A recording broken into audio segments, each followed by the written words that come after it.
Before sunrise, Block D stood frozen for roll call. 4 years in this place, and he still thinks silence makes him untouchable. Let's see how long that lasts. May sensed something was wrong. This place is too quiet. It feels like everyone is waiting for something bad. Then she reached Caleb Monroe's name. Caleb Monroe, this is your second call. Answer the count now. Caleb remained silent. Ronan noticed the silence. You hear them calling your name, Ghost. Answer them, or I will make this whole block remember why nobody ignores me. Ronan ruled through fear. Every man in this block has something to lose. A mother, a daughter, a parole hearing, a secret. Tell me, Caleb, what do you still have left? Ronan humiliated him publicly. Not a word. Not a threat. That is what happens when a man forgets he belongs to someone stronger. Caleb gave him nothing. You think fear makes you powerful. It only proves you are terrified of anyone who refuses to kneel. Warden Vale arrived. This prison survives because every man understands his place. Mr. Monroe has spent 4 years pretending he is above that rule. Write him up for defiance.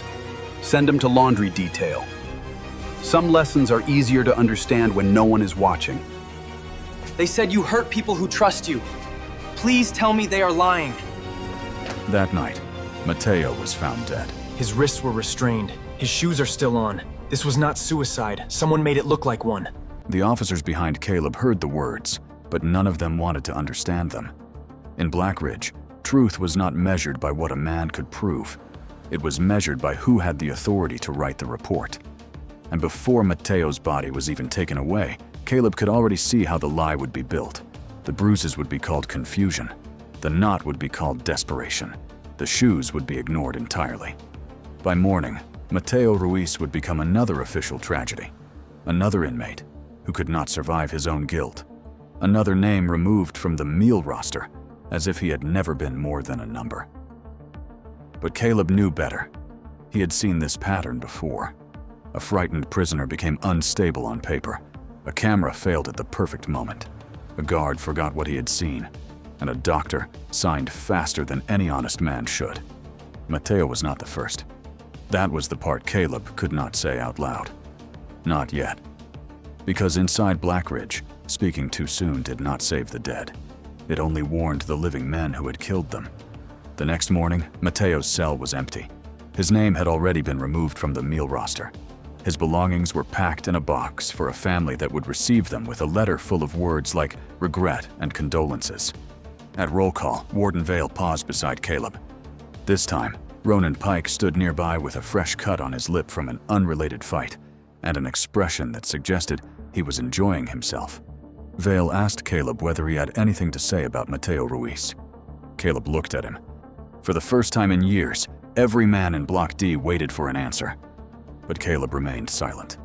Vale sighed, as if disappointed by a child. Then he announced that a recording had been recovered from the previous evening. According to the recording, Caleb had threatened Mateo shortly before he died. Officer Doran felt her stomach tighten. She had listened to the audio in the security office 20 minutes earlier. The voice was distorted, low, and difficult to hear. But the report stated with confidence that it belonged to Caleb Monroe. She had never heard Caleb speak. None of the guards had, at least not in her presence. Yet Warden Vale said the evidence was conclusive. Caleb was placed in restraints and taken toward segregation. As 2 officers gripped his arms, he turned his head slightly toward Officer Doran. His face did not show panic. It did not show anger. But for the first time, she saw urgency in his eyes. When they passed close enough, something small touched the floor near her shoes. A folded piece of paper. She waited until the corridor was empty before picking it up. There were only 3 words written on it. Count the missing. Officer May Doran stood alone beneath the cold lights, staring at the note while the sounds of Black Ridge continued around her. Doors slammed. Men shouted from distant cells. A guard laughed somewhere down the hall. The prison moved on because prisons always moved on. But she could not stop thinking about Mateo Ruiz. She could not stop thinking about Caleb's eyes. And she could not stop thinking about the fact that the official report had called Mateo's death a suicide before the body had even been taken to the infirmary. That evening, May opened the prison record system from an unused desk in the administrative wing. She searched for inmate deaths over the past 8 years. There were 17. At first, the number meant nothing. Then she began to read the names. One had been listed as an overdose in the kitchen storage area. One had fallen from a maintenance staircase. 2 had allegedly fought each other until one bled out. 7 had been declared suicides. 3 had died from medical complications that were never fully explained. And 3 had been transferred out of Blackridge with no receiving facility recorded. The more May read, the more one detail appeared again and again. Every report had been signed by Warden Curtis Vale. Every report had been reviewed by the same internal medical officer. And every one of the dead men had spent time in Block D before they died. May closed the file and sat back slowly. For the first time since arriving at Blackridge, she understood why the prison felt wrong. It was not because the inmates were dangerous. It was because someone had built an entire system around making danger look ordinary. And somewhere in segregation, behind a steel door and a silence that had lasted 4 years, Caleb Monroe was waiting. Not for rescue, not for revenge. For someone finally to start counting. May Doran did not sleep that night. She tried to tell herself that the files could still have innocent explanations. Prisons were ugly places. Men died in ugly ways. Records were often incomplete because nobody cared enough to make them complete. That was what she had been taught in training. There were policies, procedures, review boards, audits. There were always forms. And where there were forms, people liked to believe there was accountability. But the more May looked at the deaths connected to Block D, the less they resembled chaos. Chaos had no pattern. This did. At 2:14 in the morning, she opened the file of the first inmate on Caleb Monroe's list. His name was Darius Kemp. Official cause of death: accidental overdose. He had been found in a kitchen storage room with a plastic bag of pills near his body. The report stated that he had a long history of substance abuse and had become increasingly unstable in the days before his death. May read the report twice. Then she noticed something odd. Darius Kemp had been on medical restriction at the time. He had not been assigned kitchen duty. He had not been allowed near the storage room. And according to the movement logs, his cell door had never been opened that night. Someone had signed him out anyway. The signature belonged to Officer Jared Hume. May searched Hume's employment history. He had resigned 3 weeks after Kemp died. No explanation. No follow-up interview. No forwarding address in the personnel file. The second file was worse. A man named Wesley Grant had supposedly fallen from a maintenance platform while repairing a ceiling vent. The report said he had ignored safety instructions. Yet Wesley had been 61 years old, had severe arthritis in both knees, and had never worked maintenance a day in his life. His assignment was library cart duty. The photo attached to the incident report showed a smear of blood on the wall behind him, high above the floor. May had seen enough training photos to know what that meant. Wesley had not fallen first. He had been hit first. By sunrise, May had read 7 files. By breakfast, she had stopped trying to convince herself that Caleb Monroe might be wrong. The problem was that being right did not make him safe. It made him dangerous to the people who had buried those 17 names. And now May had become dangerous too. She spent the next day pretending nothing had changed. She followed orders. She checked cell doors. She carried her clipboard through Block D with the same stiff posture she had used since her first shift. She did not look at Caleb's empty place in the line during morning count. She did not ask about Mateo Ruiz. She did not mention the note. But every time she passed Warden Vale, she studied him more carefully. Curtis Vale was good at appearing ordinary. That was part of what made him frightening. He did not pace like a villain. He did not shout at officers. He did not carry himself like a man hiding secrets. He wore clean shirts, spoke in measured sentences, and remembered the names of staff members' children. He praised discipline. He talked about second chances. He visited church groups when they toured the prison. He had once received an award from the state for reducing violence inside Blackridge. May had seen the plaque in the lobby. Now she wondered how many bodies had been buried beneath it. Late that afternoon, Vale called her into his office. The room was neat in the deliberate way of a man who wanted people to believe he had nothing to hide. Framed certificates hung behind his desk. A small American flag stood near the window. On the shelf beside it sat a photograph of Vale, shaking hands with the governor, both men smiling as though the world outside the prison had no reason to fear what happened inside it. May stood in front of his desk while he studied a file. He asked whether she was settling in. She said she was. He asked whether Block D had been difficult. She said it was different from her last assignment. Vale smiled at that. He said Black Ridge had a way of teaching people the difference between danger and drama. Most new officers, he explained, mistook inmate behavior for chaos. In reality, the prison ran best when everyone understood their place. Then he mentioned Caleb Monroe. He said Monroe was intelligent, educated, patient. The most dangerous kind of inmate, in Vale's opinion, was not the one who threw punches. It was the one who made other people doubt what they had seen. May listened carefully. Vale told her that Caleb had spent years manipulating staff through silence, that his refusal to speak was not discipline, but control, that young officers often projected nobility onto quiet men because they mistook restraint for innocence. Then Vale leaned back in his chair and said something that chilled her. He said Mateo Ruiz had made the same mistake. May kept her face blank. Vale continued. He said Mateo had become convinced Caleb was trying to help him. He said that when frightened people became desperate, they sometimes followed the wrong person. And when they realized they had trusted a monster, they broke. May wanted to ask him how he knew that. She wanted to ask why he had personally signed Mateo's report less than an hour after the body was found. Instead, she nodded once and said she understood. Vale dismissed her. As she turned toward the door, he added that she should be careful with records. He said Black Ridge had a way of punishing people who spent too much time looking backward. May did not stop walking. But when the door closed behind her, she understood the warning for what it was. He knew someone had opened the files. He just did not know who. That night, May went to segregation.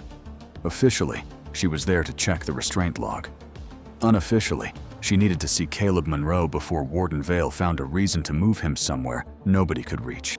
Segregation sat beneath the older part of the prison, where the walls sweated in summer and the pipes groaned all winter.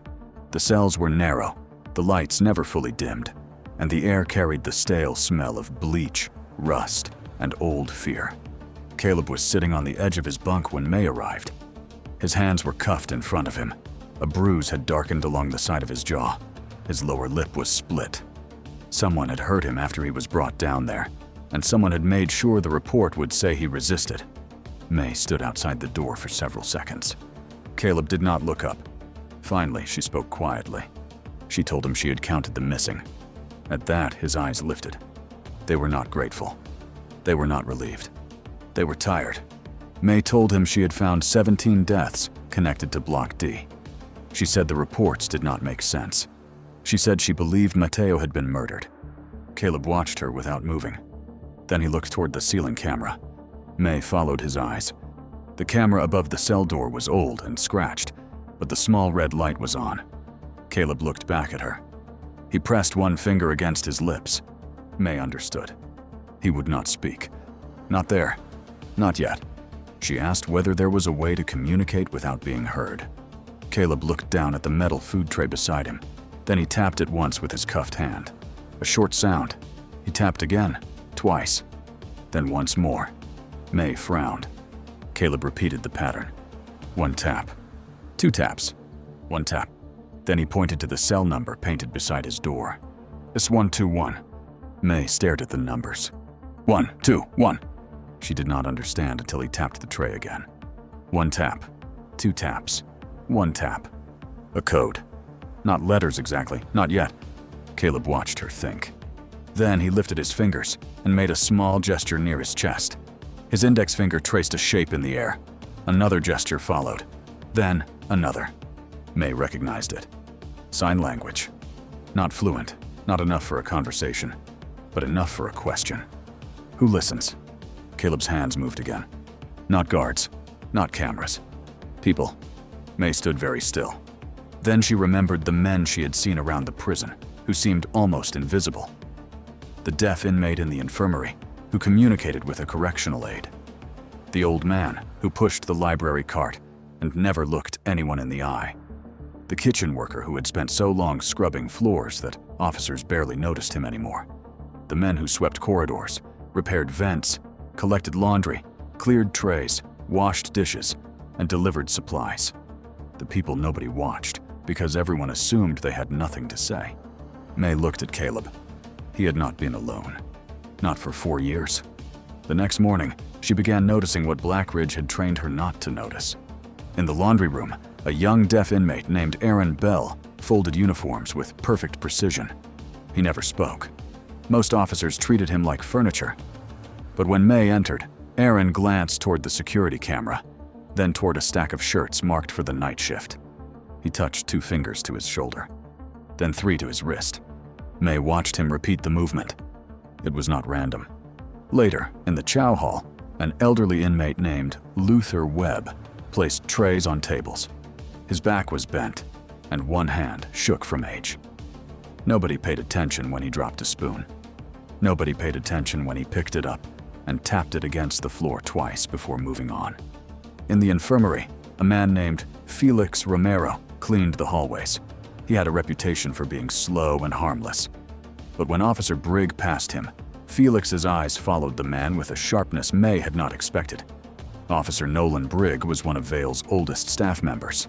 He had been at Blackridge for nearly 15 years. He was broad-shouldered, heavy-faced, and always smelled faintly of mint gum. Most guards thought of him as dependable. He was the one who helped calm fights, the one who took extra shifts, the one Vale trusted to handle difficult inmates. But May had seen his name in 6 of the 17 death files. Every time it appeared, it was somewhere near the final movement log. A door opened. A prisoner transferred. A camera malfunctioned. A report signed. May started keeping notes. Not in the prison system, not on her phone. She bought a cheap notebook from the vending area outside the staff lot and hid it beneath the lining of her work bag. Every day, she wrote down names, times, gestures, and patterns. Aaron Bell, shoulder 2, wrist 3. Luther Webb, spoon taps 2 and 1. Felix Romero, watches Brigg, not Vale. Laundry uniform tags, irregular numbers. Block D deaths, all linked to Old City cases. The more she watched, the clearer the shape became. Caleb had built a network of witnesses inside Blackridge. Not with threats, not with promises, with attention. He had listened when no one else did. He had remembered people who had spent years being treated as disposable. And in return, they had become his eyes.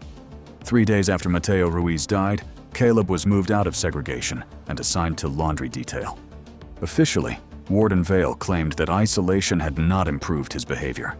In reality, May suspected Vale wanted Caleb somewhere easier to control. The laundry room was below ground, far from visitors, far from administrative cameras, and full of loud industrial machines that could drown out almost anything. When Caleb arrived, Ronan Pike was already there. He stood near the steam press with 2 men from his crew, both larger than Caleb, and both wearing the blank expression of people who had learned to enjoy cruelty because it made them feel less afraid. Ronan smiled when Caleb entered. No one spoke. The guards at the door looked away. Caleb was handed a stack of uniforms and directed toward the far table. He worked without complaint, shirt after shirt, pants after pants, gray fabric, white name tags, blue thread, metal snaps. For nearly an hour, nothing happened. Then Ronan's men began dropping soaked linens onto Caleb's table. Extra loads, heavy bags, blood-stained sheets from the infirmary, towels marked with brown water and chemical residue. Every few minutes, one of them bumped his shoulder or kicked the cart near his feet. Caleb ignored them. That was what Ronan hated most. He could not understand a man who refused to perform fear. Near noon, one of Ronan's men pushed a bundle of uniforms into Caleb's arms hard enough to knock him backward. The bundle tore open. Shirts spilled across the floor. The guards laughed. Caleb bent down and began collecting them. As he did, he noticed something sewn into the inside collar of one shirt. A small red stitch, not part of the official tag. A deliberate mark. He turned the shirt over slowly. The name strip read, Officer Nolan Brigg. Caleb glanced toward Aaron Bell. Aaron was folding towels at the next station. Without lifting his head, he tapped his thumb against his wrist twice, then placed 3 fingers against his shoulder. 2, 3. May's notes. Shoulder 2, wrist 3. The code did not make sense until Caleb looked at the stitched number on Brigg's sleeve. B23. Block B, locker 23. The mark in the collar was not random. It was a map. Caleb folded the shirt carefully and placed it in the finished stack. Then he kept working. That evening, May received an unexpected assignment. She was told to inspect locker rooms in Block B because several officers had complained about missing personal items. It was the kind of task that sounded pointless, which made it perfect. She carried a clipboard, checked off numbers, and waited until the hallway emptied.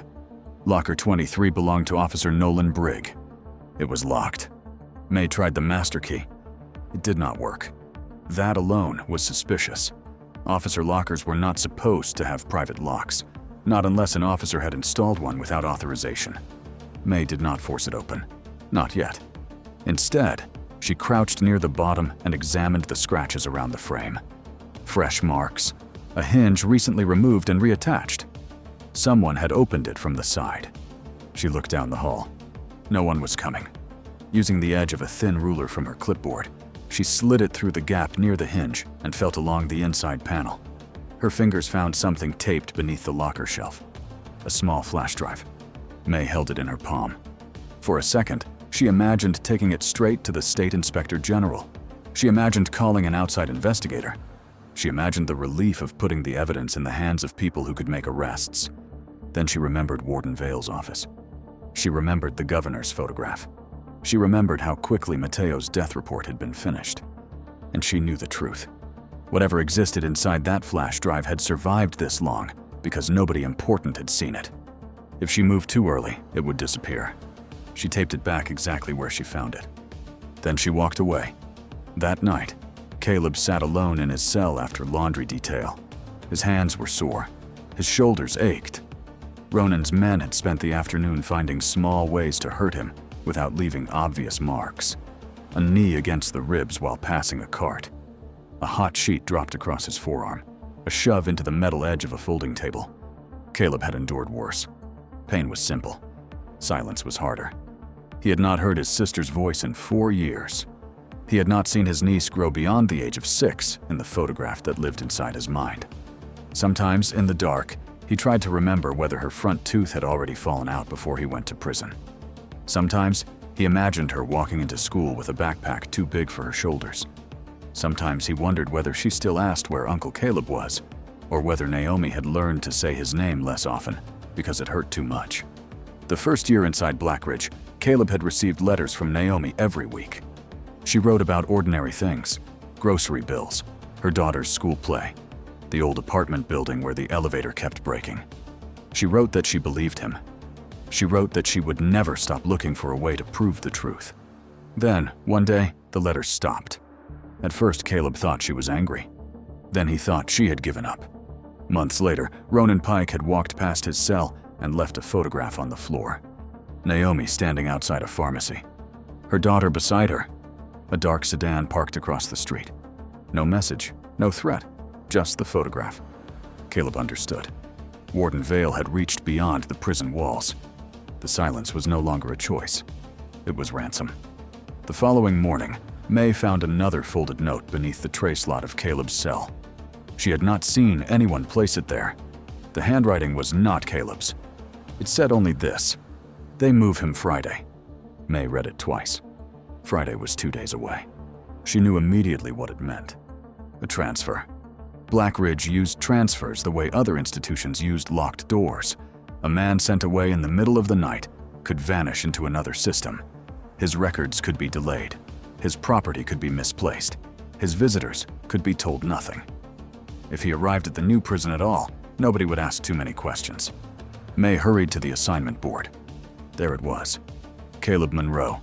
Federal transport request. Friday, 11:40 p.m. Destination: Red Hollow Correctional Facility. May had heard of Red Hollow. Everyone had. It was 3 states away, isolated, overcrowded, and notorious for the kind of violence that never made the news unless someone important died. A man like Caleb would not last long there, especially if Warden Vale made sure the right people knew he was coming. May stood in front of the board, feeling the blood drain from her face. She had 2 days. 2 days to find proof strong enough to stop a transfer. 2 days to figure out what was inside Briggs' locker. 2 days before, Caleb Monroe became another missing name. And somewhere in Black Ridge, Ronan Pike was preparing for something bigger than a beating in the laundry room. because men like Ronan did not waste effort on enemies they planned to kill quietly. They only made a spectacle when someone needed to be taught a lesson. By Thursday morning, the rumor had already spread through Block D. There was going to be a riot. Not a real riot, a controlled one. The kind that began with one fight, then another, then a locked door at the wrong time, and a guard who arrived too late. The kind that gave administrators a reason to move prisoners, destroy property, and blame the dead for everything. Caleb knew the pattern. He had seen it before, years ago, in police reports from other prisons. A disturbance created confusion. Confusion created missing minutes. And inside missing minutes, people died. At roll call, Ronan Pike stood 3 spaces away from Caleb. His face looked calm. Too calm. When Officer Doran passed, he made a small gesture near his waist, hidden from the guards. 1 finger down. Then 2. Then 3. Caleb saw it. Friday, 11:40. The transfer was not the plan. It was the cover. The riot would happen before the transport arrived. And by the time the doors opened again, Caleb Monroe would either be dead or blamed for setting the whole prison on fire. For the first time in 4 years, Caleb felt something close to fear. Not for himself, for the people who had trusted him. For Aaron Bell in the laundry room. For Luther Webb with his shaking hand. For Felix Romero, who cleaned blood from floors no one else wanted to see. For May Doran, who had stepped into a war she did not understand because she had chosen to count the dead. And for Naomi, somewhere outside the walls, still living under a threat Caleb had never been able to explain. Caleb closed his eyes for one brief moment. Then he opened them. The time for silence was almost over. But before he could speak, he would need to make sure the truth survived long enough to be heard. Friday arrived under a sky the color of dirty steel. From the outside, Black Ridge looked almost peaceful that morning. The watchtowers stood against the clouds. The razor wire glistened with rain. Delivery trucks rolled through the outer gate. Officers changed shifts with coffee in their hands and tired expressions on their faces. Nothing about the prison suggested that, by midnight, the truth buried inside its walls would be fighting to survive. But in Block D, everyone could feel it. The silence was different. It was no longer the ordinary silence of men protecting themselves. It was the silence that came before something planned, something rehearsed, something too large to stop with a simple order or a locked door. Ronan Pike spent the morning moving through the block with the confidence of a man who knew exactly what would happen next. He spoke little, but he did not need to. His crew had already received their instructions. A tray would be thrown in the chow hall. One man would start a fight. Another would pull the fire alarm. A third would jam a security gate.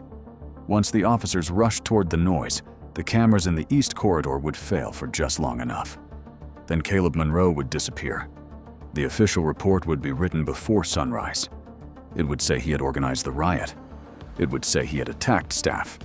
It would say officers had used necessary force.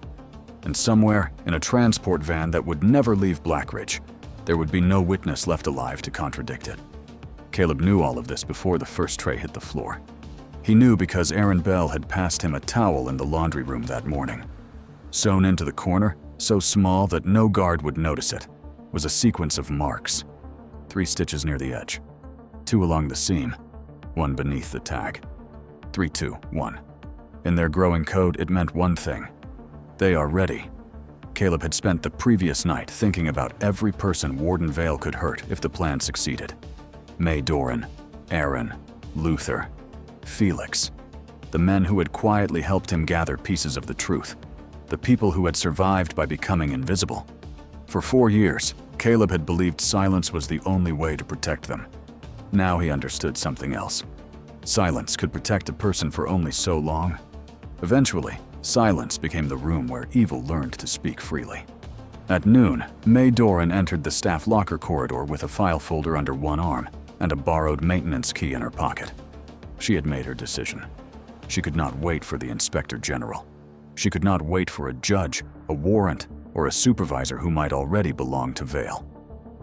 Caleb was being moved that night. The riot was coming, and whatever was hidden in Officer Briggs' locker might be the only evidence strong enough to stop it. The hallway was empty. May stood in front of locker 23 and listened. Nothing. She tried the master key again, As before, it did not fit. Then she took out the thin maintenance tool she had hidden beneath her sleeve. It was not elegant, it was not official, but it was enough to remove the hinge pins one by one. Her hands shook as she worked.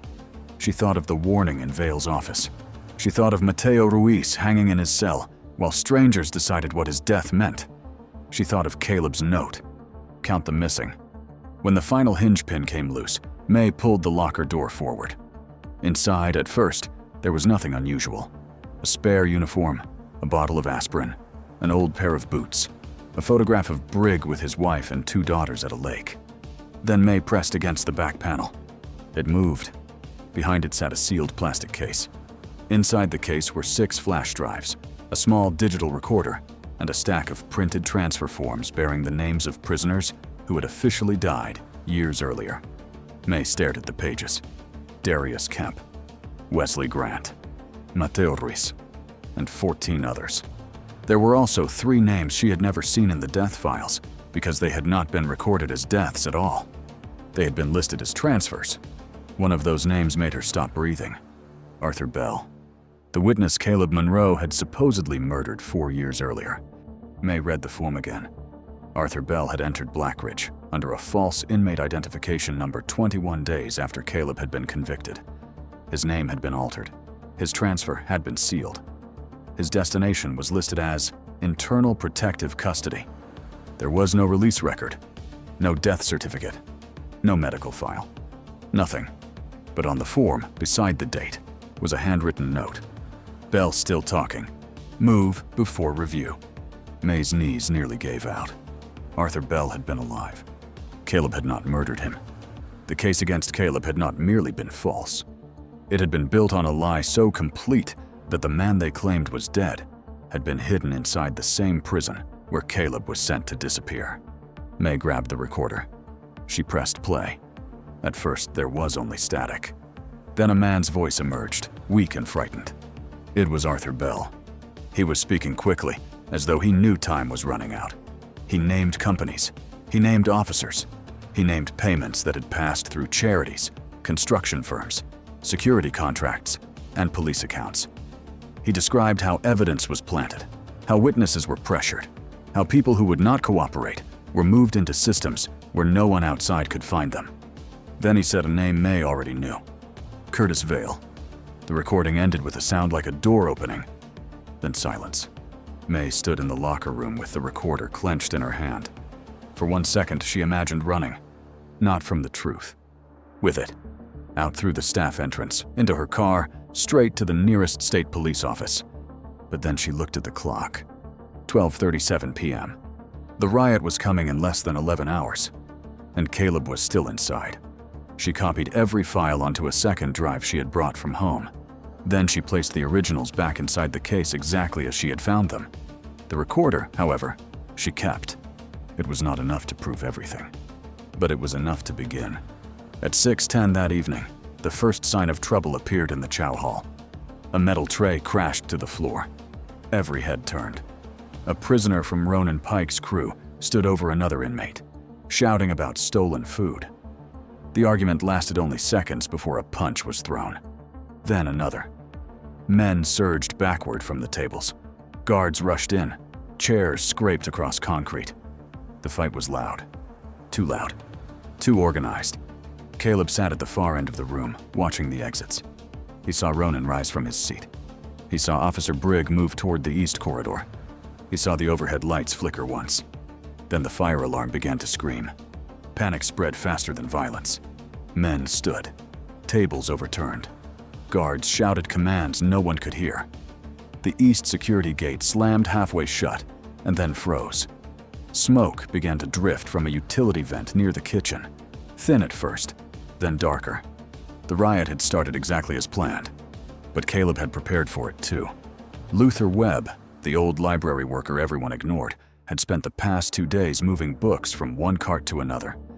Hidden inside the hollowed-out spine of an old legal textbook was a small brass key. It opened a storage door near the chapel corridor, a door no officer used anymore because the room behind it had been declared structurally unsafe. Felix Romero, the cleaner, had quietly removed the screws from a rusted vent cover beneath the chapel steps. Aaron Bell had sewn location codes into the laundry tags, and May Doran had left the chapel service entrance unlatched. It was not a perfect plan. It was not even a safe one. But it gave the weakest prisoners in Block D somewhere to go when the violence began. Caleb stood from his seat. For the first time, Ronan Pike looked directly at him with something more than contempt. He looked afraid. Ronan had expected Caleb to panic, to run, to fight, to become the monster Warden Vale needed him to be. Instead, Caleb began moving men toward the chapel corridor. Not his friends, not just the people who had helped him, anyone who was trapped. An older inmate with a cane, a young man shaking so hard he could barely stand. 2 prisoners from another unit who had no idea what was happening, a kitchen worker bleeding from the forehead. Caleb guided them through the smoke and noise with the same steady focus he had once used when he investigated scenes where everyone else had already decided the truth. Behind them, Ronan's crew began pushing toward the east gate. Officer Briggs shouted for Caleb to stop. Caleb did not. A guard grabbed his shoulder. Caleb twisted free, not with violence, but with the practiced movement of a man who understood balance and timing. The guard stumbled backward into the crowd. Caleb kept moving. Then Ronan Pike stepped into his path. For a moment, the chaos around them seemed to narrow. Smoke curled through the lights. Men shouted. The alarm screamed. Somewhere, glass broke. Ronan looked at Caleb with rage burning behind his eyes. He had waited 4 years to make Caleb react. Now, at last, he had his chance. Ronan swung first. The punch came hard and wild. Caleb stepped aside. Not dramatically. Not like a fighter showing off for a crowd. Just enough. Ronan's fist missed and struck the concrete wall. He cursed and turned again. This time, Caleb did not hit him. He caught Ronan's wrist, pulled him forward, and used Ronan's own momentum to force him off balance. Ronan fell against a table, knocking the breath from his lungs. Caleb leaned close enough for Ronan to hear him over the alarm. Then, after 4 years of silence, Caleb spoke. His voice was low, rough, and controlled. He told Ronan that fear only worked while people believed they were alone. Ronan froze. Caleb released him. Then he walked away. That was all. No brutal beating, no revenge, no show of strength. And somehow, that was worse for Ronan than any punch could have been. Because in that moment, the men around them saw that Caleb Monroe had never been afraid of him. The chapel corridor was already filling with prisoners when May arrived. Her uniform was stained with smoke. The recorder was hidden inside her vest. In one hand, she carried a ring of keys. In the other, a radio that had gone silent after someone cut the internal signal. She found Caleb near the old storage room. For a second, neither of them spoke. Then May held up the recorder. Caleb looked at it. His face changed. Not with surprise, with grief. He knew what it was before she said anything. Arthur Bell, alive after all, hidden in Black Ridge, murdered after Caleb's conviction was secured. May told him they had proof. Not enough for every crime, maybe not enough for every name, but enough to bring outside investigators inside the prison. Enough to stop the transfer. Enough to destroy Vale's story. Caleb looked toward the smoke-filled hallway. Then he looked at the frightened prisoners gathered near the chapel door. He knew proof alone would not save them tonight. Vale still controlled the prison. And somewhere above them, the warden was waiting for the riot to become bloody enough that no one would question whatever happened next. May led Caleb through the chapel storage room. Behind a cracked wall panel was a narrow passage built decades earlier for maintenance access. It ran beneath the administrative wing and ended near the old records office. Most staff had forgotten it existed, but Caleb had not. Years before, when he first entered Black Ridge, he had noticed the architecture. Old prisons told stories through their walls. Doors were moved, corridors were sealed. Rooms vanished from maps, but not from memory. At the end of the passage stood a steel door. Behind it was the abandoned records room. May unlocked it. Inside, dust covered the shelves. Broken monitors sat beneath plastic sheets. Old paper files filled boxes stacked to the ceiling. And in the far corner, hidden behind a cabinet, was a control panel linked to the prison's original public address system. The system had been disconnected from the main office years ago, but not completely. Caleb stared at it. May understood immediately. She placed the recorder beside him. Outside, the riot grew louder. A heavy impact shook the ceiling. Then the door behind them slammed shut. Ronan Pike stood on the other side. He had followed them. With him were Officer Brigg and 2 guards loyal to Vale. May reached for the keys. Too late. Brigg forced the door open. He looked at the recorder in May's hand, then at Caleb standing beside the old control panel. For the first time, Brigg's expression lost its calm. He knew. He knew the truth had survived. Brigg pulled his baton free. He told May to hand over the recorder. She refused. One of the guards grabbed her arm. Caleb stepped forward. Brigg swung the baton toward his ribs. Caleb raised his forearm, taking the strike. Pain flashed through him, but he stayed upright. Brigg swung again. This time, Caleb moved inside the arc of the weapon, caught Brigg's wrist, and drove his shoulder into the officer's chest. Brigg staggered backward into a shelf of old files. Papers burst into the air. The second guard rushed Caleb. Caleb turned, blocked the man's arm, and pushed him into the wall hard enough to knock the wind from him. The third guard hesitated. That hesitation was enough. May tore free, hit the emergency switch beside the panel, and the old public address system came alive with a burst of static. Every speaker in Blackridge crackled. The riot stopped for one breath. Caleb stood in the middle of the records room, his chest rising and falling, blood running from his forearm where the baton had struck him. For 4 years, he had refused to let Blackridge hear his voice. Now the entire prison was listening. At first, nothing came out. The silence stretched. Then Caleb spoke. He did not scream. He did not accuse. He began with a name, Darius Kemp. He gave the date of Darius's death, the cell number, the officer who signed the movement log. Then he said Wesley Grant, Mateo Ruiz, Arthur Bell. One by one, Caleb read the names of the 17 missing men. He read each name slowly. He gave the details no official report had wanted remembered. The times, the false transfers, the broken cameras, the officers present, the reports altered, the evidence hidden. Across Blackridge, men stopped fighting. Some stood frozen in corridors. Some lowered weapons they had picked up during the chaos. Some looked at the guards with new fear in their eyes. And in the administration wing, Warden Curtis Vale listened as his entire prison became a witness against him. May connected the recorder to the system. Arthur Bell's voice filled the speakers. Weak, frightened, undeniable. He named Vale. He named Brigg. He named the network that had destroyed Caleb Monroe's life. Then the recording ended. For a moment, there was only static. Then another voice came through the radio on May's belt. State Emergency Response Team. They had received an automatic distress signal when the fire alarm system was triggered. May had also sent a scheduled evidence package to an outside journalist earlier that afternoon, using a delayed transmission she had set before the riot began. The files from Brigg's locker were already leaving Blackridge. Vale could no longer bury them. The warden's final mistake was believing he controlled every door. He did not know May had opened one before he ever tried to close it. Within minutes, state officers entered the prison through the emergency gate. The riot was contained not by force alone, but by the sudden collapse of the lie holding it together. Guards who had served Vale began stepping away from him. Some tried to deny everything. Some claimed they had only followed orders. A few looked relieved that the truth had finally arrived. Officer Brigg was arrested in the records room. The cuffs were placed on his wrists by men he had once supervised. Ronan Pike was found near the east corridor, sitting against the wall with his injured hand pressed to his chest. No one from his crew stood beside him. The men who had feared him for years had scattered when they realized the person they believed was powerless had outlasted him without becoming like him.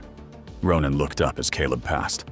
There was no victory in Caleb's face, only exhaustion. Ronan asked, almost too quietly to hear, why Caleb had not killed him when he had the chance. Caleb looked at him for a long moment. Then he said that men like Ronan spent their whole lives confusing fear with power, and Caleb was done teaching them the difference. By dawn, Blackridge looked like a different prison. The smoke had cleared. The broken tables were stacked against the walls. The alarms had fallen silent. Emergency lights cast pale stripes across corridors where men had spent years learning not to hope. Warden Curtis Vale was escorted out through the same front entrance he had used for press photos and state inspections. He wore handcuffs. Cameras waited outside the gate. Reporters shouted questions about the 17 deaths, the false transfer records, Arthur Bell, and the network of corruption tied to Black Ridge. Vale did not answer. For once, he had nothing left to say. The investigation lasted months. More files were recovered. More recordings were found. Officers resigned. Contractors were questioned. Former inmates came forward. Families who had spent years accepting impossible explanations began receiving calls from investigators who finally wanted to hear what they knew. Caleb's conviction was reviewed first. The state did not apologize quickly. Systems rarely did. But the evidence was too clear to ignore. Arthur Bell had been alive after the date prosecutors claimed he was murdered. The witness statements against Caleb had been altered. The weapon evidence had been planted. The entire case had been built to silence an investigator who had uncovered too much. 6 months after the riot, Caleb Monroe walked out of Black Ridge through the front gate. There were no cheering crowds, no music, no perfect moment waiting for him. His sister Naomi stood near the parking lot with tears in her eyes and both hands covering her mouth. Beside her was a girl Caleb barely recognized at first. His niece was 10 now. She was taller, older. Her face had changed in the years he had lost. For a second, Caleb could not move. Then she ran toward him, and when she wrapped her arms around him, the man who had survived Black Ridge without speaking finally broke. He did not break loudly. He did not fall apart in front of cameras. He simply held her with both arms and cried into her hair, while Naomi stood beside them, crying too. Later, Caleb told Naomi why he had been silent. He told her about the photograph Ronan had left outside his cell, the threats, the fear that every word he spoke would somehow reach the people watching her from a distance. Naomi listened without interrupting. When he finished, she told him she had spent 4 years believing he had stopped trusting her. Caleb said he had never stopped. He had only been afraid that trusting anyone would get them hurt. It was not forgiveness all at once. It was not healing all at once. But it was the truth. And after years of lies, the truth was finally enough to begin. Caleb did not return to his old job. He could not. Too much of that world had been built around the same silence that had nearly destroyed him. Instead, he started something smaller. He called it the Roll Call Project. It began with a folding table, a borrowed office, and a list of 17 names. Caleb worked with legal aid groups, families of incarcerated people, former public defenders, and investigators who still believed a file could mean the difference between being forgotten and being found. The project helped families request records. It reviewed suspicious deaths. It trained advocates to recognize patterns that prisons preferred to call isolated incidents. It gave people a place to bring names that had been reduced to case numbers. Mae Doran testified during the trial against Vale and Brigg. She lost her job at Black Ridge, at least for a while, but she did not regret it. Eventually, she joined a state oversight unit focused on prison conditions. She said she had entered corrections believing discipline kept people safe.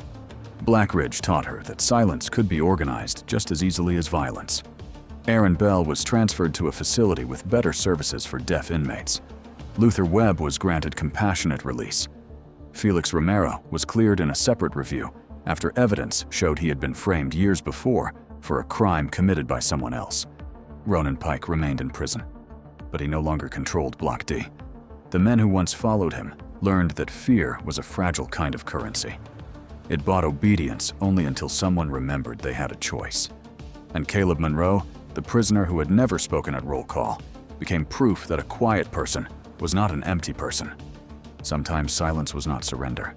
Sometimes it was a shield. Sometimes it was a promise made in the dark, held for as long as necessary. But there always came a moment when the truth had to be spoken. Not because speaking was easy. Not because the world had suddenly become fair. But because somewhere, someone was still waiting to be counted. And when that moment came for Caleb Monroe, he did not raise his voice to become powerful. He raised it so the forgotten could finally be heard.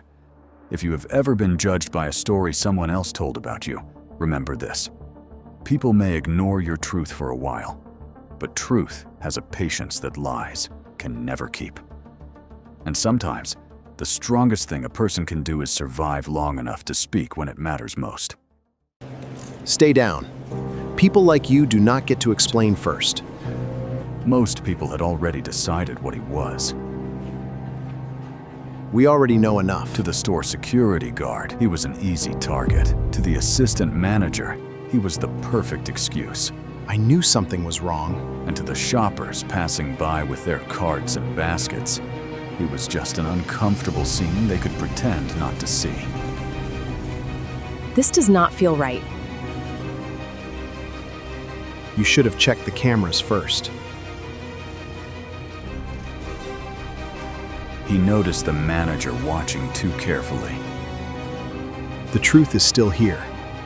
and the young cashier looking terrified because she remembered the truth. He paid.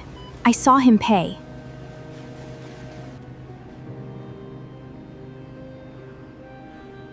That camera was not supposed to see that.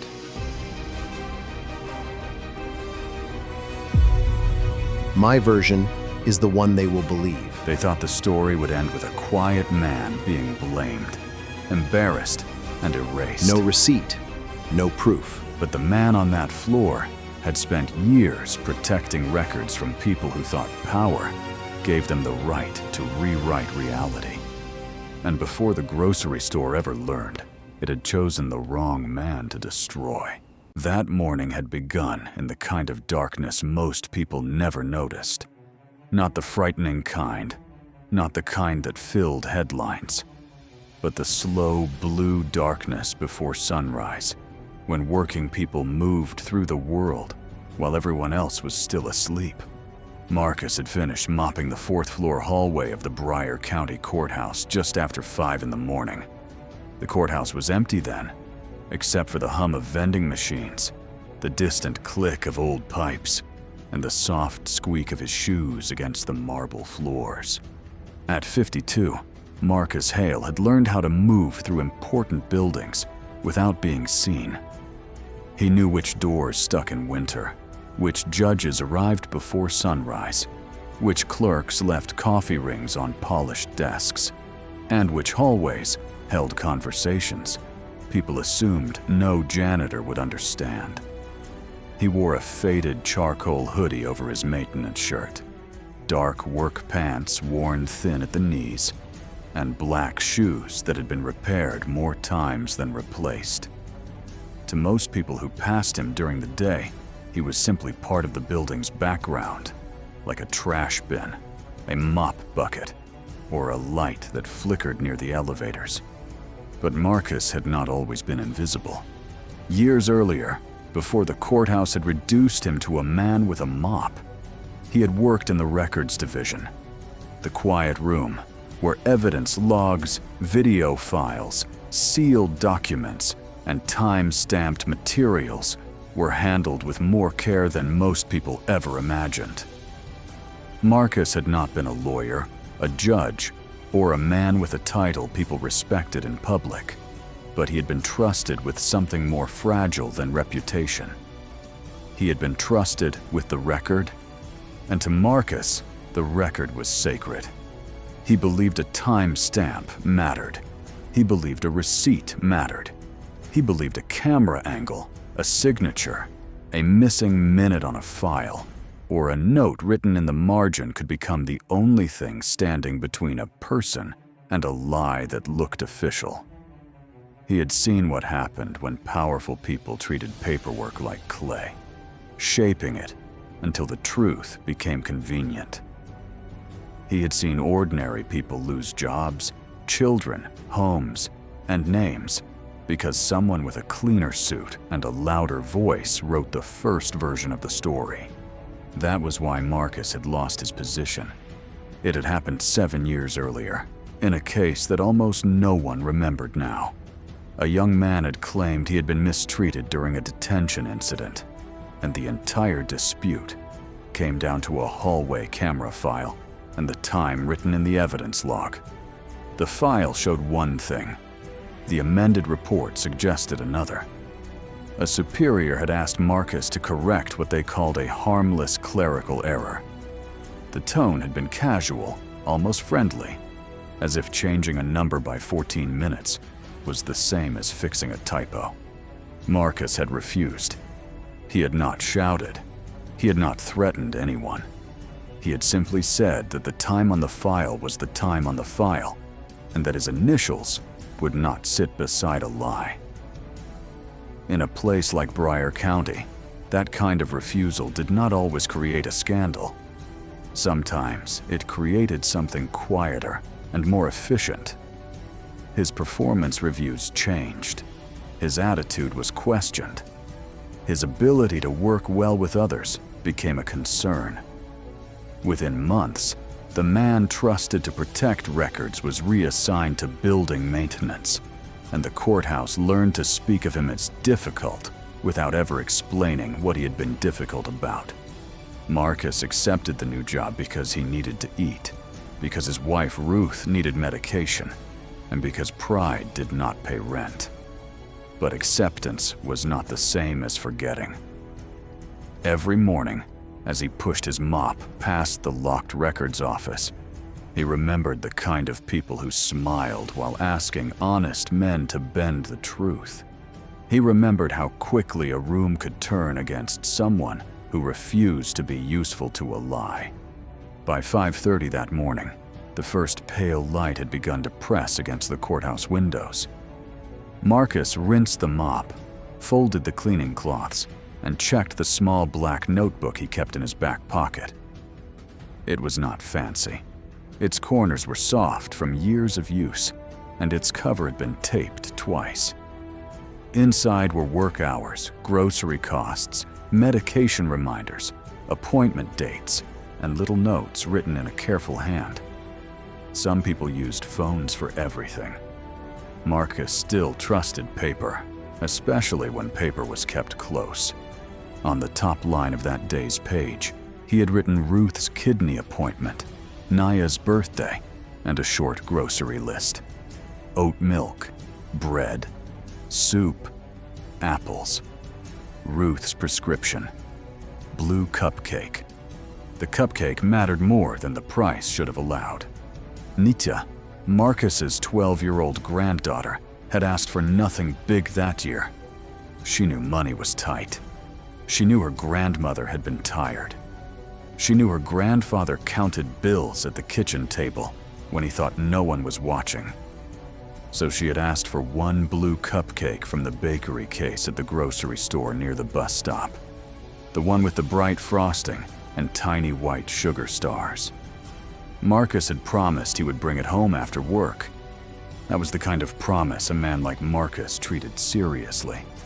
When he stepped out of the courthouse a little after 6, the town still looked half asleep. The sidewalks were wet from an overnight drizzle, and the street lights gave the pavement a dull silver shine. Marcus pulled his hoodie tighter around his shoulders and walked toward the bus stop with the slow, careful pace of a man whose knees had carried too much for too long. He was tired, but not unhappy. There was a difference. Tired was the body asking for rest. Unhappy was the soul giving up. Marcus had not given up. At home, Ruth would still be asleep in the recliner because lying flat had become uncomfortable. Nia would be getting ready for school, pretending not to care too much about her birthday because she did not want to make anyone feel guilty. Marcus pictured the cupcake in its little plastic container, imagined placing it on the kitchen table, imagined Naya trying to hide her smile and failing. That small picture carried him through the cold morning better than coffee ever could. The grocery store was already open when he arrived. It was one of those clean, modern stores that tried to make ordinary things look expensive. The floors shone under fluorescent lights. The produce was stacked in bright pyramids.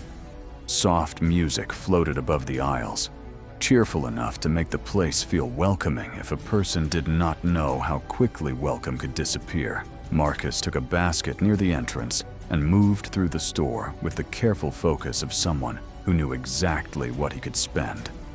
He chose the bread first because bread was cheaper near the back shelf. Then soup, apples, and oat milk. At the pharmacy counter, He waited quietly while a young clerk looked through the bins for Ruth's prescription. He did not complain about the wait. Marcus had spent too much of his life watching people unload their impatience onto workers who had no power over the system holding them up. When the prescription came, he checked the price, swallowed the worry it gave him, and added the receipt to his notebook. Near the bakery case, he paused longer than he meant to. The blue cupcake sat in the front row, exactly where Naya had described it, bright and almost ridiculous beneath the cold glass. For a second, Marcus felt the weight of the morning lift. It was a small thing, but small things were often where love survived when money could not do much else. He asked for one, watched it placed carefully into a little container, and paid for it separately, so it would not get crushed under the groceries. The cashier who helped him was young, with kind eyes, and the nervous energy of someone still learning how to stand up in a workplace that rewarded silence. Her name tag was there, but Marcus did not need to read it to understand her. He recognized that look, the look of a person who saw more than she said. She noticed his notebook when he tucked the receipt between the pages. She noticed that he thanked her like her work mattered. She noticed that he did not rush her, did not talk down to her, and did not treat the small transaction as beneath him. Later, that would matter. At the time, it was just another quiet kindness in a morning full of ordinary things. But from the customer service counter, Victor Rowe was watching. Victor was the assistant manager, the kind of man who had learned to make authority out of a vest and a clipped tone. He was not the owner. He was not even the store manager. But he had enough control over schedules, complaints, and shift reports to make younger employees fear him and tired customers avoid him. He liked that. It gave shape to a life that had not become as impressive as he once imagined it would. Victor had been under pressure for weeks. Inventory numbers were wrong. Premium items had gone missing. Corporate had started asking questions in careful emails that sounded polite only to people who had never been blamed for anything. Victor knew exactly why the numbers were wrong. He knew which products had been moved, which small thefts he had hidden, and which adjustments he had made to keep suspicion pointed away from himself. But pressure has a way of making dishonest people creative. He needed a story. Not a perfect story, because perfect stories invite inspection. He needed a believable one. A tired older man in worn clothes, a small basket, a separate bakery purchase, a store full of distracted shoppers, a private security lead who already believed the worst about certain people before facts arrived. To Victor, Marcus was not a customer. He was an opportunity. Marcus had no idea he had been chosen. He paid at the self-checkout for the groceries, moving slowly but carefully, scanning each item and placing it into the bagging area. The machine gave him trouble once with the apples, and he waited for assistance without irritation. The young cashier glanced over, helped clear the warning, and watched him finish the transaction. Marcus folded the receipt and placed it into his notebook with the pharmacy receipt and the bakery receipt. Then he set the cupcake on top of the bag, like something fragile enough to deserve its own space. As he turned toward the exit, Victor stepped away from the counter. The moment was almost invisible at first. A manager intercepting a customer near the front of the store was not unusual. A security lead drifting closer from the side aisle was not enough to make most people stop. Shoppers kept moving. Carts rolled. The automatic doors opened and closed with soft mechanical sighs. Everything about the scene looked normal from a distance, and that was what made it dangerous. Victor spoke with the practiced calm of a man performing concern for an audience. He suggested there had been a problem. He implied that Marcus needed to wait. He did not accuse him loudly at first. He was too careful for that. He wanted the attention to gather slowly, wanted people to see Marcus held in place before they heard why. Because once a person looks detained, the crowd begins inventing reasons. Marcus felt the change immediately. It was not fear first. It was recognition. The temperature of the room seemed to shift, not in the air, but in the way people looked at him. A woman near the cereal aisle slowed down. A man with a cart full of bottled water glanced once and then looked away. Someone whispered without knowing anything. The private security lid approached with his jaw set and his mind already made up. His name was Brent Calder, though Marcus did not know it yet. Calder had the posture of a man who believed firmness was the same as truth. He wore a plain dark security uniform, but he carried himself as if the store had given him a kingdom. He did not ask Marcus what happened.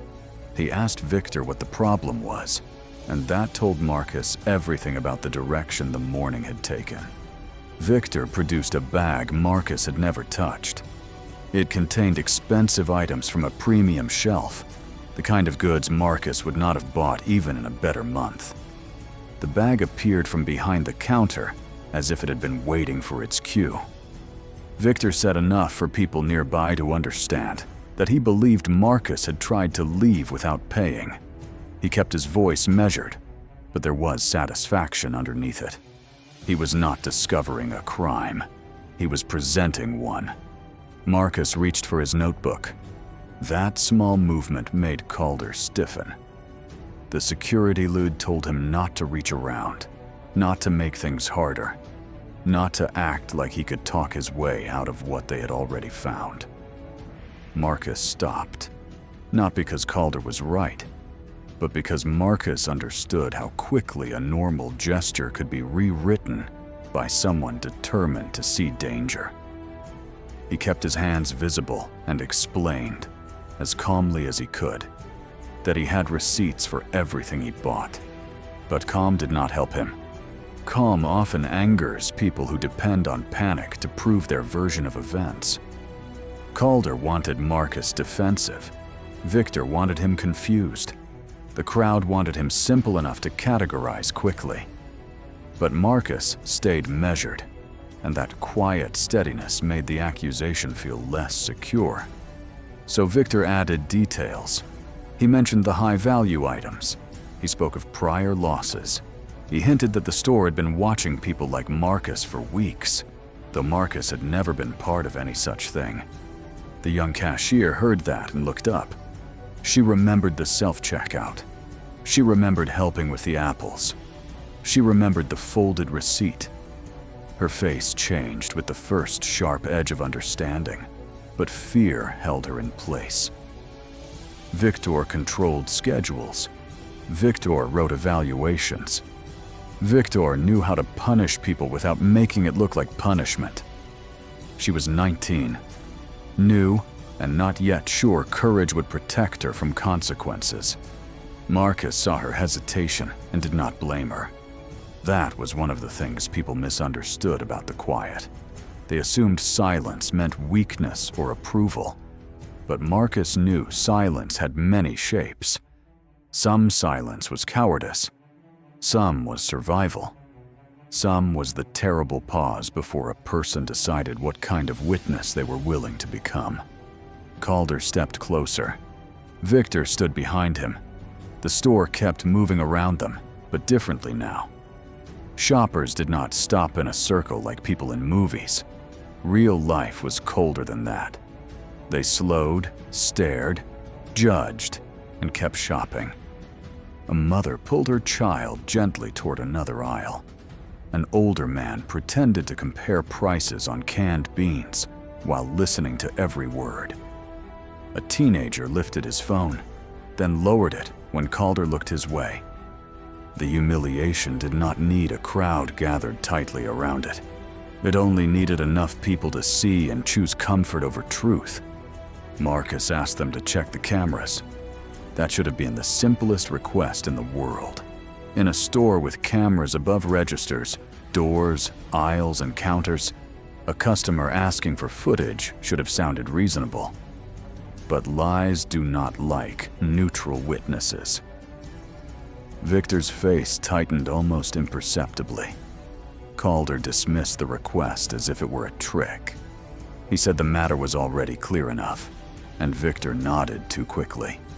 Marcus noticed that too. He noticed the nod. He noticed the security lead standing between him and the exit. He noticed Victor's eyes cutting once toward the freezer aisle and then away. He noticed the young cashier pressing her lips together, as if the truth were physically hurting her. Most of all, he noticed the small red light above the freezer case. It was not one of the obvious store cameras mounted in black domes from the ceiling.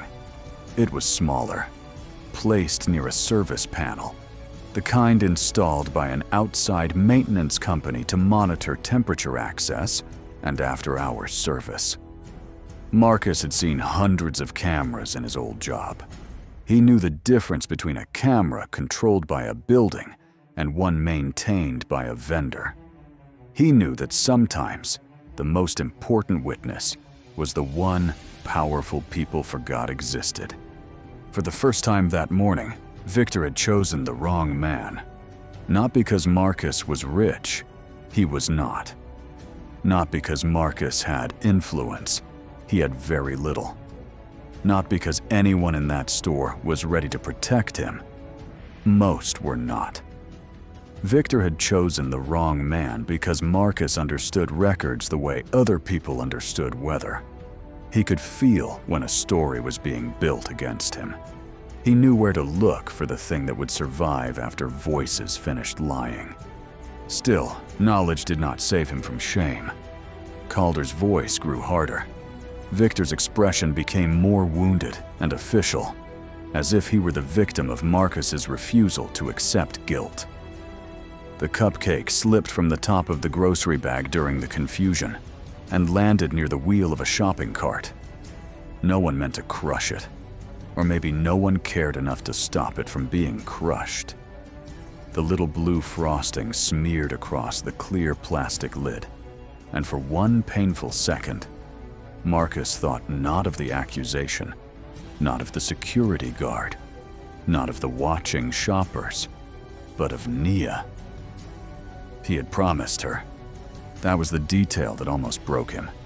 Not the embarrassment, not the way people looked at him, not even the false accusation.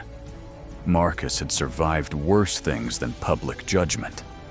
But the cupcake on the floor, bright blue and ruined under fluorescent light, carried a cruelty no report would ever capture. It was proof that lies do not only attack the accused, they reach outward. They touch birthdays, kitchens, sick wives, children waiting at home, and every small hope a tired person has carried through the morning. Marcus lowered his eyes, not in surrender, but to steady himself. He had learned long ago that anger, when displayed by the wrong person in the wrong room, becomes evidence for the other side.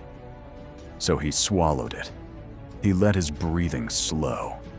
He kept his face as calm as he could, while the people around him mistook restraint for guilt. Inside, however, he was already preserving the morning, the time, the aisle, the position of the cupcake, the order of the receipts, the camera above the freezer, the cashier's face, Victor's glance, Calder's words. A record could begin in the mind before it reached paper. By the time Marcus was finally led away from the front of the store and into the small back office, the public part of the humiliation had already done its damage. People would remember him as the man stopped near the exit. Some would tell themselves they had seen stolen goods, though they had only seen a bag Victor produced. Others would remember the security guard's confidence and mistake it for proof. A few would feel uneasy later, maybe while unloading groceries at home. But uneasiness was not the same as testimony. In the back office, Victor's performance changed. Without the shoppers nearby, his concern became impatience. Calder began writing an internal incident note before Marcus had finished explaining. That detail mattered. A fair record listens before it writes. A false one arrives with blank spaces already shaped like conclusions. Marcus asked again for the cameras to be checked. He asked for the self-checkout record, the bakery purchase, the pharmacy receipt, and the freezer camera near the service panel. Each request made Victor more uncomfortable. Calder, however, treated the details as noise. To him, certainty was easier than accuracy. He had already decided which man in the room deserved belief. Marcus was eventually released from the office, but not cleared. That was another kind of cruelty. They did not need to hold him forever to damage him. They only needed to let him leave under a cloud, with his groceries disturbed, his cupcake ruined, and his name attached to an accusation that could follow him in ways no apology could fully undo. Victor kept the premium item bag. Calder kept copies of what he claimed mattered. The receipts Marcus had placed in his notebook were no longer where they had been. That was when the morning became more than humiliation. Marcus noticed the missing receipts before he reached the bus stop.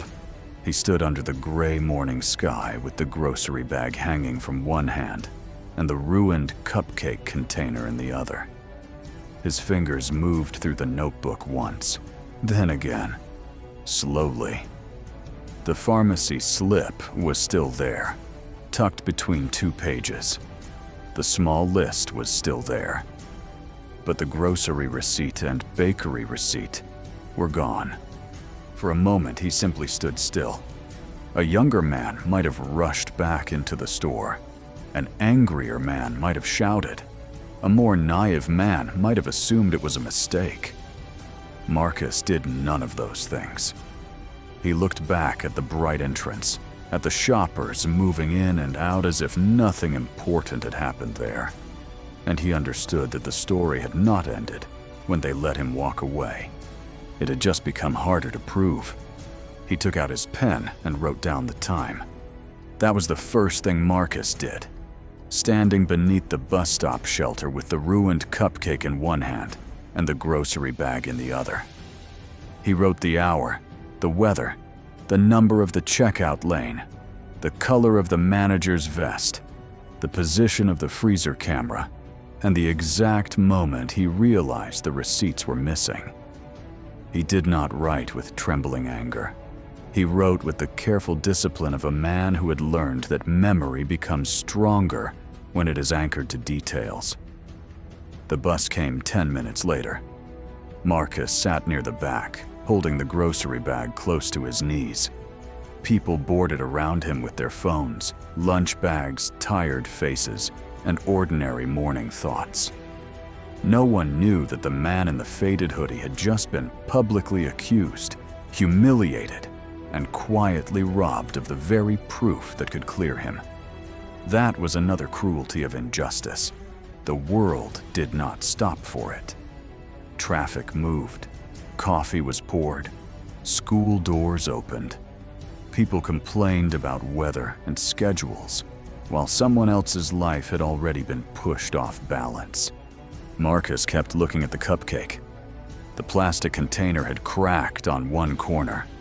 The blue frosting had smeared against the lid, and the little white sugar stars were pressed into a shapeless mess. It was still technically a cupcake, but it no longer looked like something a grandfather could place proudly in front of a birthday girl. It looked like evidence of carelessness, as if he had failed at the one small thing Nia had asked from him. That thought hurt more than the accusation. When Marcus reached the apartment, the sun had risen enough to make the windows look pale. Ruth was awake in the recliner. Wrapped in the old brown blanket she insisted was still good, even though the edges had begun to fray. Illness had made her movement slower, but it had not taken the sharpness from her eyes. She knew Marcus's face before he said anything. Wives who have survived hard years learn to read silence the way others read headlines. Nia was at the kitchen table with her backpack open and one shoe untied, pretending to study a worksheet while secretly watching the door. She was trying to act older than 12. Children in houses with medical bills often learn that trick early. They learn to make their hopes smaller, to ask for less, to smile quickly when adults look tired. But when she saw the damaged cupcake container in Marcus's hand, the pretending fell away. Marcus placed the groceries on the table gently. He apologized without making excuses. He told Nia that something had happened at the store, that the cupcake had been damaged, and that he would make it right. He did not tell the whole story immediately. Not because he wanted to hide the truth, but because he could not bear to place the ugliness of that morning directly into her birthday, before she had even gone to school. But Nia saw more than he wanted her to see. She saw the way his fingers moved carefully, as if his wrist was sore. She saw the tightness around his mouth. She saw Ruth sit up straighter, suddenly alert. And she saw the black notebook on the table, open to a page filled with notes that did not look like a grocery list anymore. Ruth asked what they had done to him. Marcus could have softened it. He could have blamed confusion, policy, a misunderstanding, anything that made the world feel less intentional. But marriage had never survived between them on comfortable lies. So he told her enough. He told her that the assistant manager had accused him of taking items he never touched. He told her the security lead refused to check the receipts properly. He told her the crowd watched, and the young cashier looked as if she wanted to speak, but was afraid. He told her that the receipts were missing now, and that a service camera above the freezer might have seen what mattered. The room became very quiet. Ruth closed her eyes, not because she was surprised, but because some pain returns wearing new clothes. She had watched Marcus lose his records job years earlier for refusing to change a timestamp. She had watched people who barely knew him call him difficult, proud, stubborn, impossible. She had watched him take maintenance work with a straight back and a broken heart, because their family needed him more than his pride did. Now, years later, the same pattern had found him in a grocery store. A person with power had written a story, and Marcus had been placed inside it without permission. Nia did not cry right away. She stared at the ruined cupcake, then at her grandfather's notebook, then at his face. In that moment, something shifted in her. Childhood did not end all at once, but sometimes it lost a layer in a single morning. She began to understand that unfairness was not always loud enough for strangers to recognize. Sometimes it happened under fluorescent lights, while people kept shopping.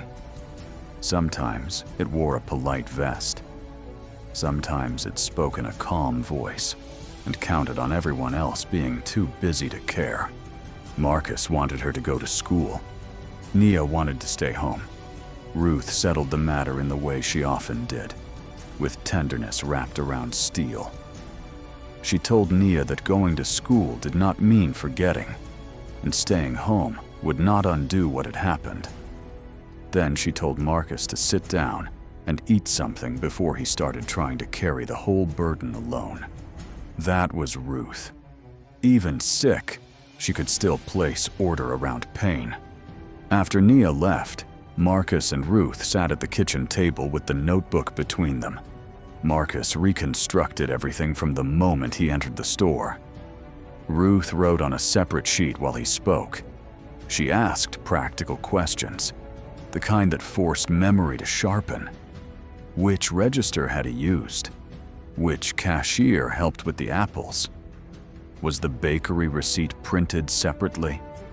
Where exactly had Victor stood? Which side of the freezer aisle held the small service camera?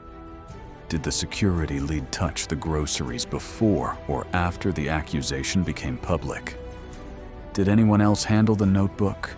Marcus answered carefully. He knew the danger of certainty when memory was still fresh and wounded. He did not exaggerate. He did not fill gaps with guesses.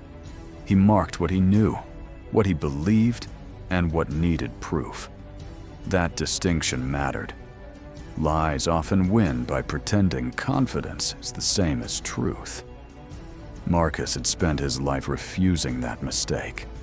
By mid-morning, Ruth had made one decision. They needed Grace Whitmore. Grace was not family by blood, but she had known Marcus long enough to understand what had happened to him the first time the courthouse turned on him. She was a civil rights attorney, with silver in her hair, patience in her voice, and a reputation for making institutions regret underestimating quiet people.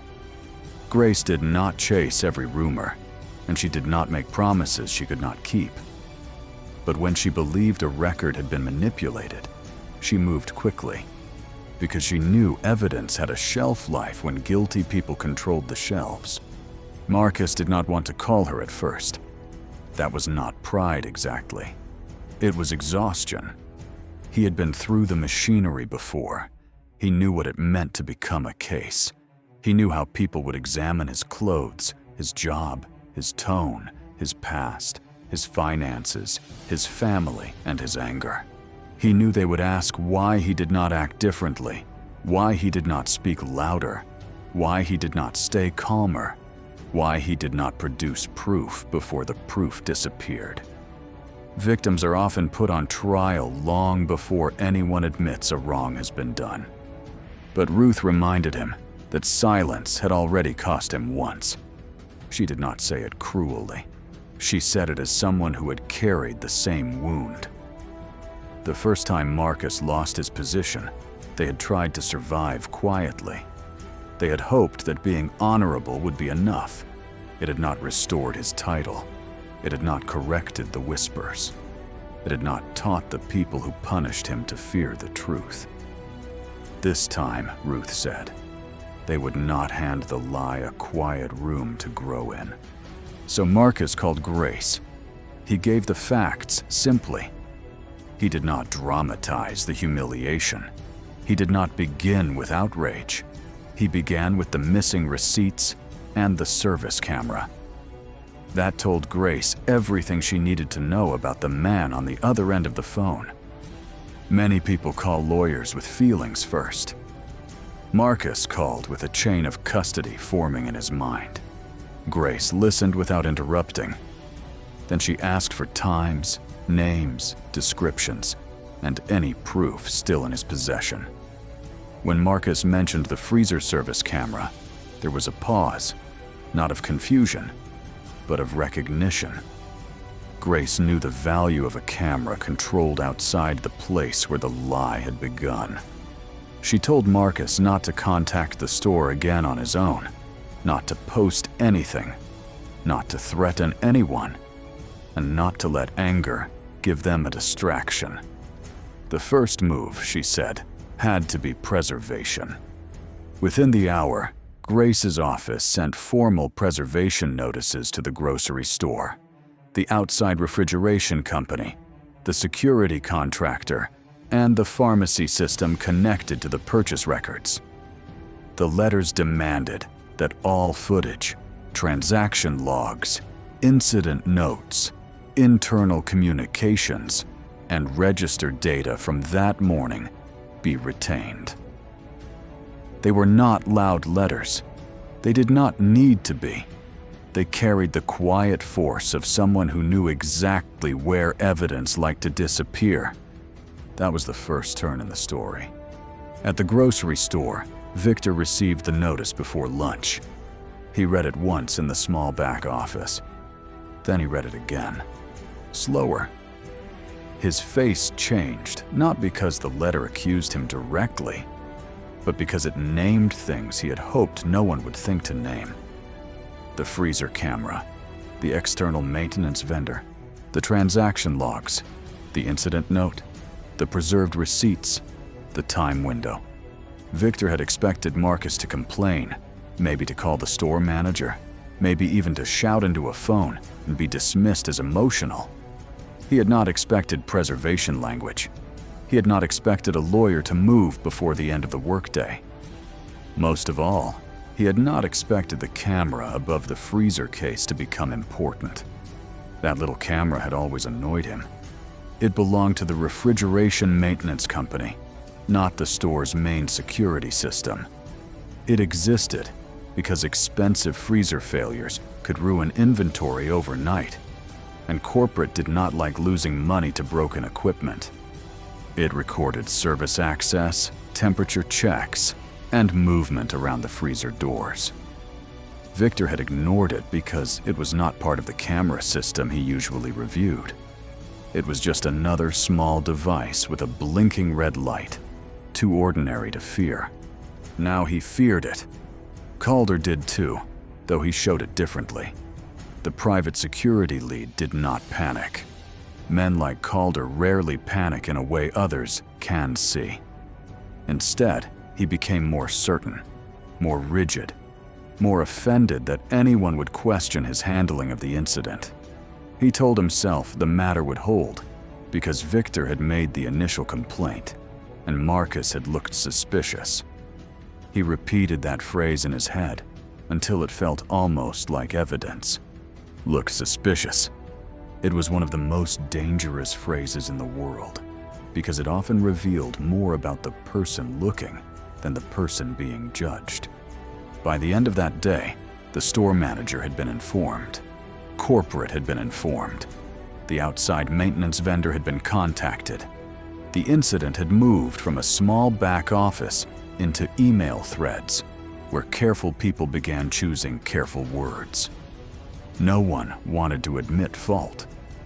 No one wanted to accuse Victor too quickly. No one wanted to believe that a private security lead had helped bury receipts, or that an assistant manager had created a false accusation to distract from missing inventory. Institutions rarely begin by searching for truth. They begin by searching for exposure. At home, Marcus waited. Waiting was harder than writing the time, harder than calling Grace, harder even than walking out of the store with strangers' judgment still clinging to his back.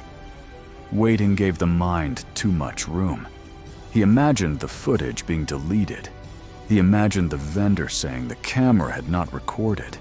He imagined Victor explaining everything away, Calder doubling down, the cashier staying silent, and the story becoming another fog of maybe and maybe not. Ruth watched him pace the small living room until his knees started bothering him.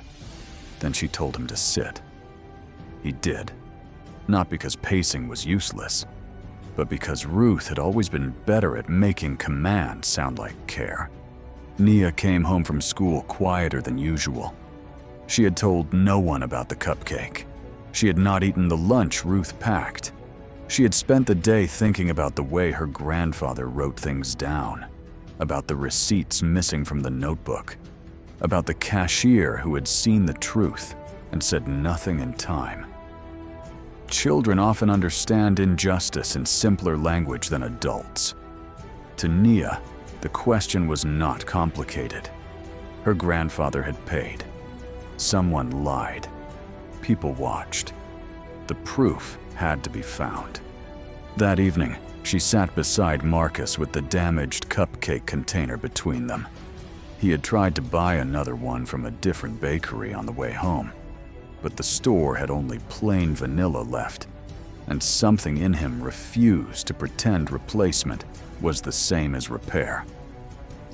Nia surprised him by touching the cracked container gently and saying it still counted because he had tried.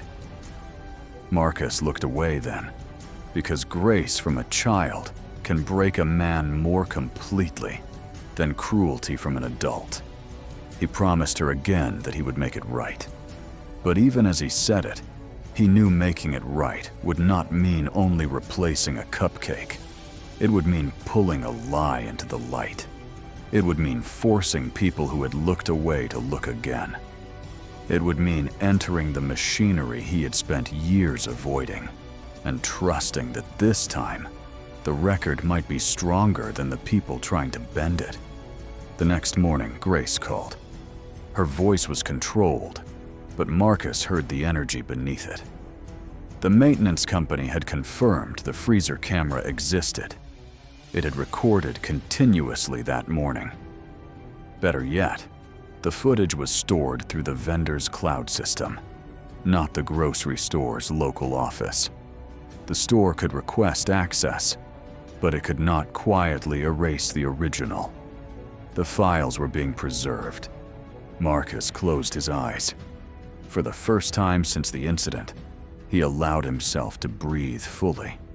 Grace warned him that preserved did not mean won. Footage had to be reviewed. Angles could disappoint. People could claim context. Lawyers could make simple truths look complicated if they had enough time and money. But she also told him the camera covered part of the aisle near the freezer and part of the path behind the customer service counter. That was enough to matter. Maybe enough to change everything. 2 days later, Grace asked Marcus to come to her office. Ruth insisted on going with him. Naya insisted too, but Marcus hesitated. He wanted to protect her from seeing the worst parts again. Ruth gently reminded him that Naya had already seen the ruined cupcake, the trembling hands, and the silence after. Protecting children did not always mean hiding truth from them. Sometimes it meant letting them see truth handled properly. Grace's office was on the second floor of an old brick building downtown. It smelled faintly of paper, coffee, and raincoats drying near the door. Nothing about it was flashy. The chairs did not match. The shelves were crowded. The walls held framed certificates, community awards, and photographs of people who looked as if they had once arrived there with their names damaged and left with them restored. Grace greeted Marcus with both warmth and focus. She did not pity him. Marcus appreciated that. Pity can make a person feel small, even when it is kindly meant. Grace treated him like a witness to his own life, a man whose memory mattered. She placed a folder on the table, then turned her laptop so the family could see the screen. The first clip was from the self-checkout. It showed Marcus scanning the bread, soup, apples, and oat milk.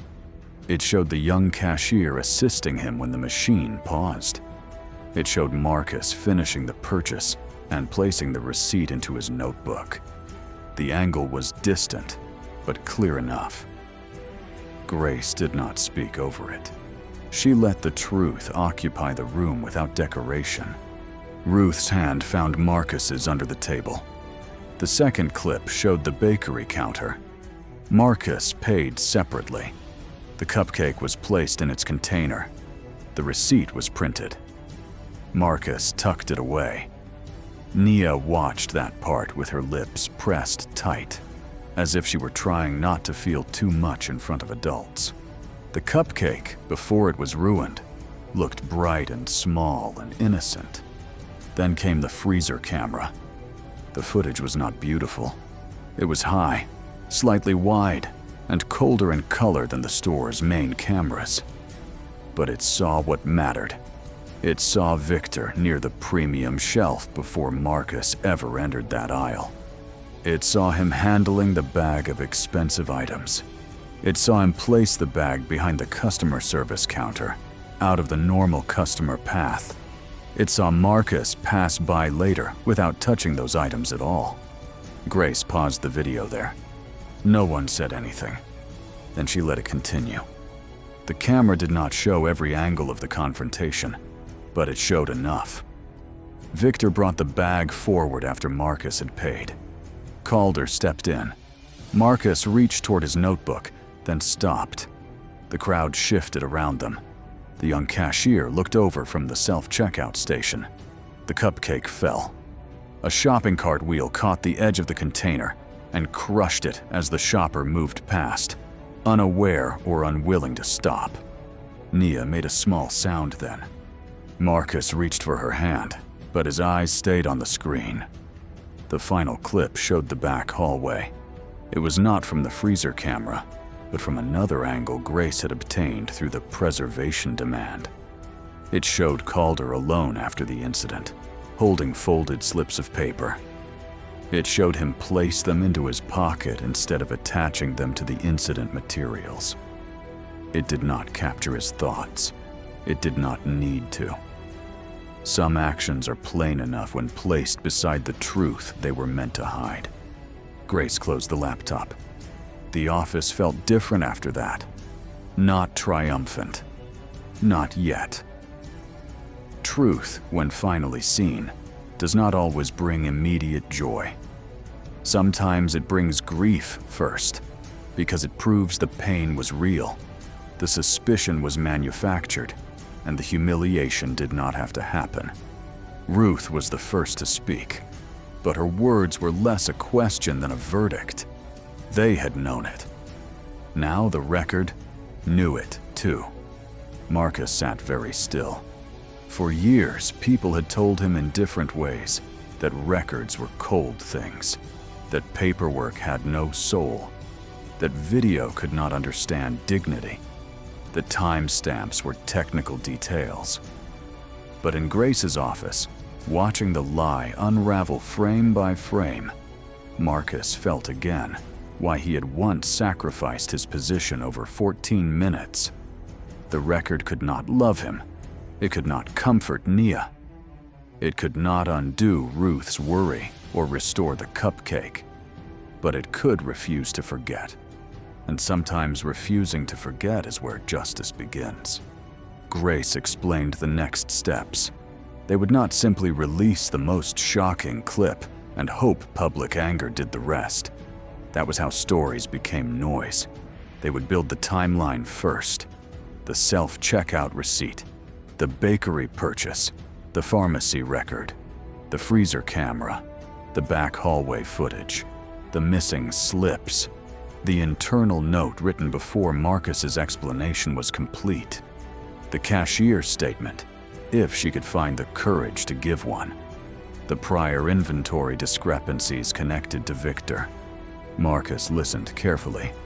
He was relieved, but he was not naive. He knew the other side would respond. Victor would claim confusion. Calder would claim procedure. Corporate would claim concern. Someone would say the footage lacked context, even though the whole lie had depended on denying context in the first place. Someone would say Marcus should have been more cooperative. Someone would say the security lead was only doing his job. Someone would say mistakes happen. Grace knew all of that too. That was why she looked at Marcus and told him they would not let the case become a debate about his attitude. They would make it about the record, not feelings first, not outrage first. The record first. Because once the record was clear, the feelings would know where to stand. Before they left the office, Nia asked if the video meant everyone would believe him now. It was the kind of question only a child could ask with such painful innocence. Grace did not lie to her. She said some people believe truth when they see it. Some people resist it because it costs them something. And some people only believe it when everyone else does. That was why truth needed witnesses, documents, pressure, and courage all at once. Nia nodded as if she understood more than anyone wanted her to. On the way home, Marcus looked out the bus window at the grocery store when they passed it. Through the glass, he could see shoppers moving under bright lights, pushing carts, comparing prices, choosing cereal, buying flowers, living inside the comfort of ordinary errands. The building looked the same. That bothered him for reasons he could not fully explain. A place where a lie had been built should have looked different afterward. It should have carried a mark. But buildings rarely confess. People have to make them. That night, Grace began preparing the release. Not a reckless post. Not an emotional accusation thrown into the internet. A structured statement with timestamps, preserved footage, transaction confirmation, and a clear demand for accountability. She contacted the store's corporate office again, this time with enough attached proof to make denial dangerous. She contacted the security contractor. She prepared to contact local media if they chose silence over action. Victor did not sleep much that night. Neither did Calder. But Marcus did, for the first time since the morning in the store. Not deeply, not without waking once to check the notebook on the bedside table, but enough to let his body rest. He had spent years believing the truth mattered even when nobody thanked him for protecting it. Now, at last, the truth had begun protecting him back. By sunrise, the story was no longer just his memory. It was a timeline. It was footage. It was receipts. It was a young cashier deciding whether fear would own her voice. It was a granddaughter learning that dignity sometimes needed documents beside it. And it was a quiet man in a faded hoodie, standing at the edge of a fight he never wanted, realizing that the people who tried to erase him had left their own fingerprints all over the lie. Grace did not release the evidence that afternoon. She knew better than to throw truth into the world before giving it a spine. A raw clip could be twisted. A single angle could be questioned. A few seconds could become entertainment, argument, or noise. What Marcus needed was not noise. He needed a record so complete that every excuse would have to walk past its own reflection before reaching the public. So, Grace built the timeline carefully. She placed Marcus's notebook beside the self-checkout log. She placed the bakery receipt beside the footage of the cupcake purchase. She placed the pharmacy time beside the bus schedule. She placed Victor's movement near the premium shelf beside the moment the planted bag appeared at the counter. She placed Calder's internal incident note beside the video, showing that the note had been written before Marcus's explanation had been properly recorded. Then she placed the missing receipts beside the back hallway footage, where folded slips of paper moved into the wrong hands and out of the official story. By the time she finished, the lie no longer looked like a misunderstanding. It looked designed. Marcus sat across from her while she reviewed it all, his hands folded around the black notebook he had carried for years. Ruth sat beside him, quiet but steady.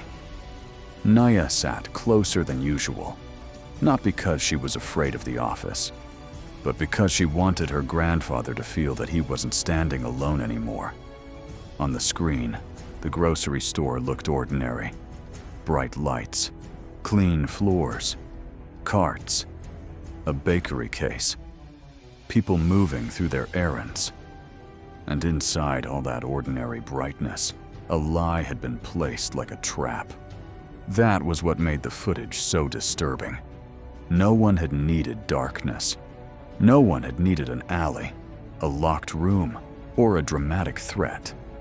The harm had happened in public, under lights, beside shelves of cereal and bread, while ordinary shoppers decided the scene was none of their business. Grace understood that this was the part people would recognize. Not everyone had been falsely accused in a grocery store, but many people knew what it felt like to be judged before being heard. Many knew what it meant for a confident person with a title to be believed faster than a quiet person with proof. Before releasing anything, Grace gave the store one final chance. Her letter was direct. She told corporate that the footage, transaction records, witness information, and preserved notes confirmed Marcus had paid for his items, had not touched the premium goods, and had been falsely accused in a way that caused public humiliation and emotional harm. She demanded a public correction, an apology naming the wrong, immediate action against Victor, full disclosure from the security contractor, protection for the cashier, and compensation that recognized not only the ruined groceries, but the damage to Marcus's dignity. The response came the next morning. It was polished, careful, and empty. Corporate expressed concern. They said they were reviewing the matter. They asked for patience. They claimed they wanted to avoid rushing to judgment, even though their employees had rushed to judgment when Marcus was the one on the floor. They did not name Victor's conduct. They did not admit the receipts had been removed. They did not apologize to Marcus directly. Most of all, they asked Grace not to release anything publicly while their internal review continued. Grace read the email once, then set it down. Marcus did not need her to explain. He had heard that language before. It was the language of institutions buying time, hoping fatigue would do what denial could not. It was the same kind of smooth language that had followed him out of the records division 7 years earlier, when refusing to change a timestamp had somehow become a question about attitude and teamwork. The words were different, but the shape was familiar. This time Marcus did not bend. He gave Grace permission to release the evidence. The statement went out that evening. It was not emotional in the way people expected. It did not beg for sympathy. It did not decorate pain. It laid out the morning with timestamps, receipts, preserved footage, and a clear explanation of what the video showed. It said Marcus had been falsely accused after paying for his groceries. It said a store manager had introduced items Marcus never handled. It said a private security lead had ignored available proof. It said receipts later disappeared from Marcus's notebook. It said the freezer service camera, forgotten by the people who built the lie, had preserved the truth. For the first hour, only a few people noticed. A local reporter shared it, then a community organizer, then a courthouse employee who remembered Marcus from the records division and wrote that he had once been punished for protecting evidence too carefully. That one sentence changed the temperature of the story. People began looking more closely. They watched the clip of Victor placing the bag. They watched Marcus paying at the self-checkout. They watched the cupcake fall and be crushed while people continued shopping.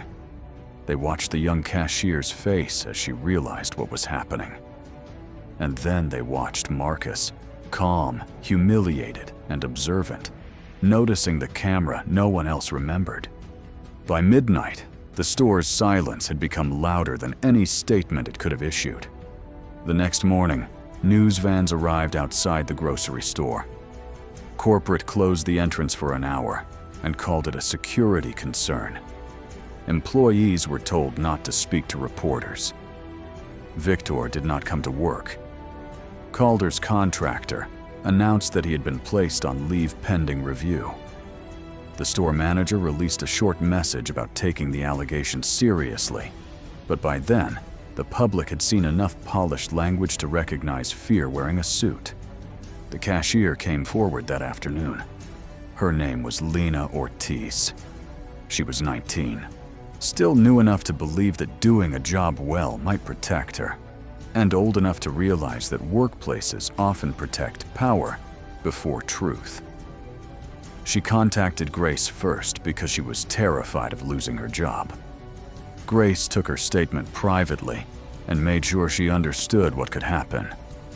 Lena said Marcus paid. She said she helped clear the self-checkout warning.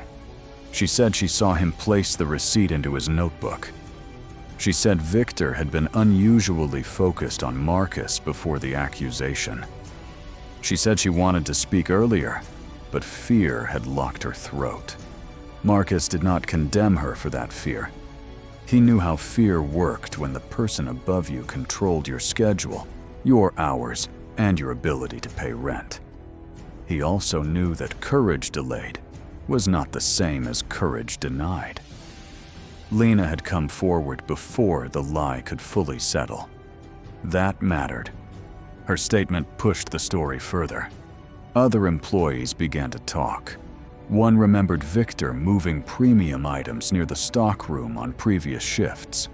Another remembered inventory reports that never seemed to match what workers saw. A third said Victor had warned employees not to question management decisions in front of customers. Piece by piece, the image of a concerned assistant manager collapsed. What appeared in its place was a man protecting himself by creating suspicion around someone else. Corporate suspended Victor officially by the end of the week. The word suspended did not satisfy Nia. She wanted stronger words. She wanted fired, exposed, punished, named. Marcus understood her anger, but he had learned that justice often moved slower than the wound. It did not mean it was not moving. Grace reminded the family that the first fall of a powerful person is rarely the final consequence. It is only the moment when distance begins. People who were once protected by institutions suddenly become liabilities to them. That was happening to Victor now. Calder tried to defend himself. Through the security contractor, he claimed he had acted based on the information provided by store management. He claimed Marcus had been uncooperative. He claimed the scene was tense. He claimed his decisions were reasonable under the circumstances. But the footage weakened every sentence. It showed Marcus calm. It showed the receipts. It showed Calder ignoring requests to verify the purchases. It showed him writing the internal note in a way that placed conclusion before investigation. The more Calder explained, the worse he looked. Grace filed the lawsuit before the public conversation could fade. The complaint named the grocery store, Victor, the private security contractor, and Calder.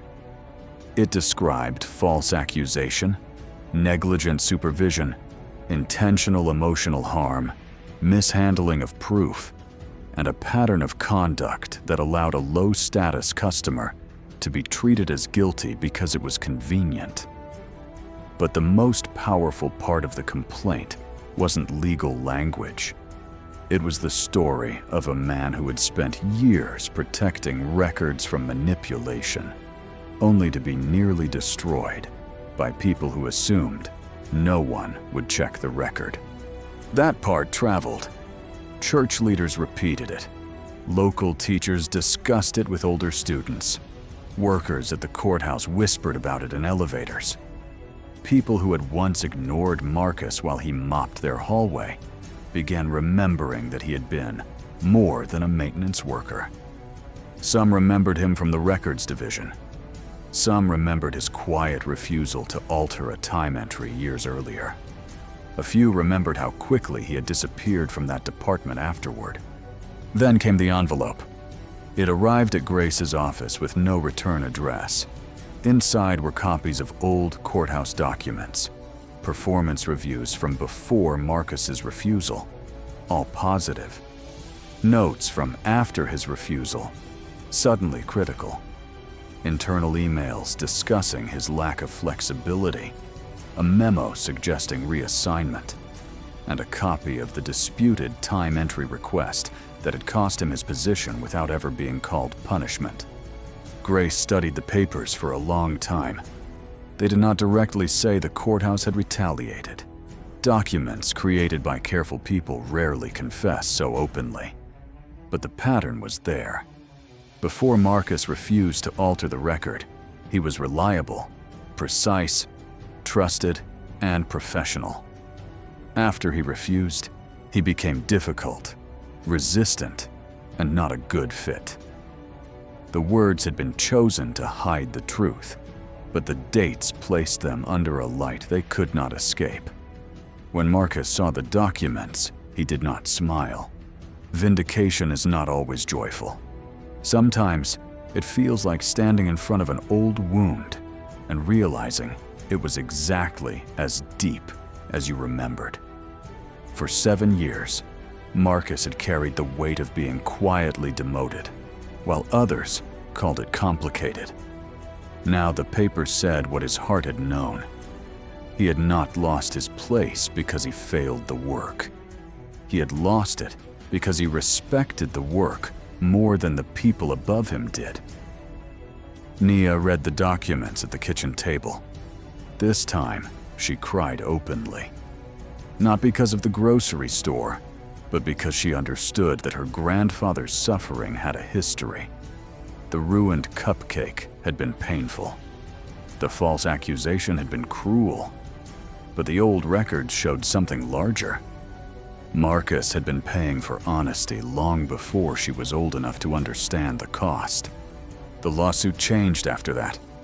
Grace added the old courthouse documents, not as a separate fight, but as context for who Marcus was and why the grocery store's assumption had been so wrong.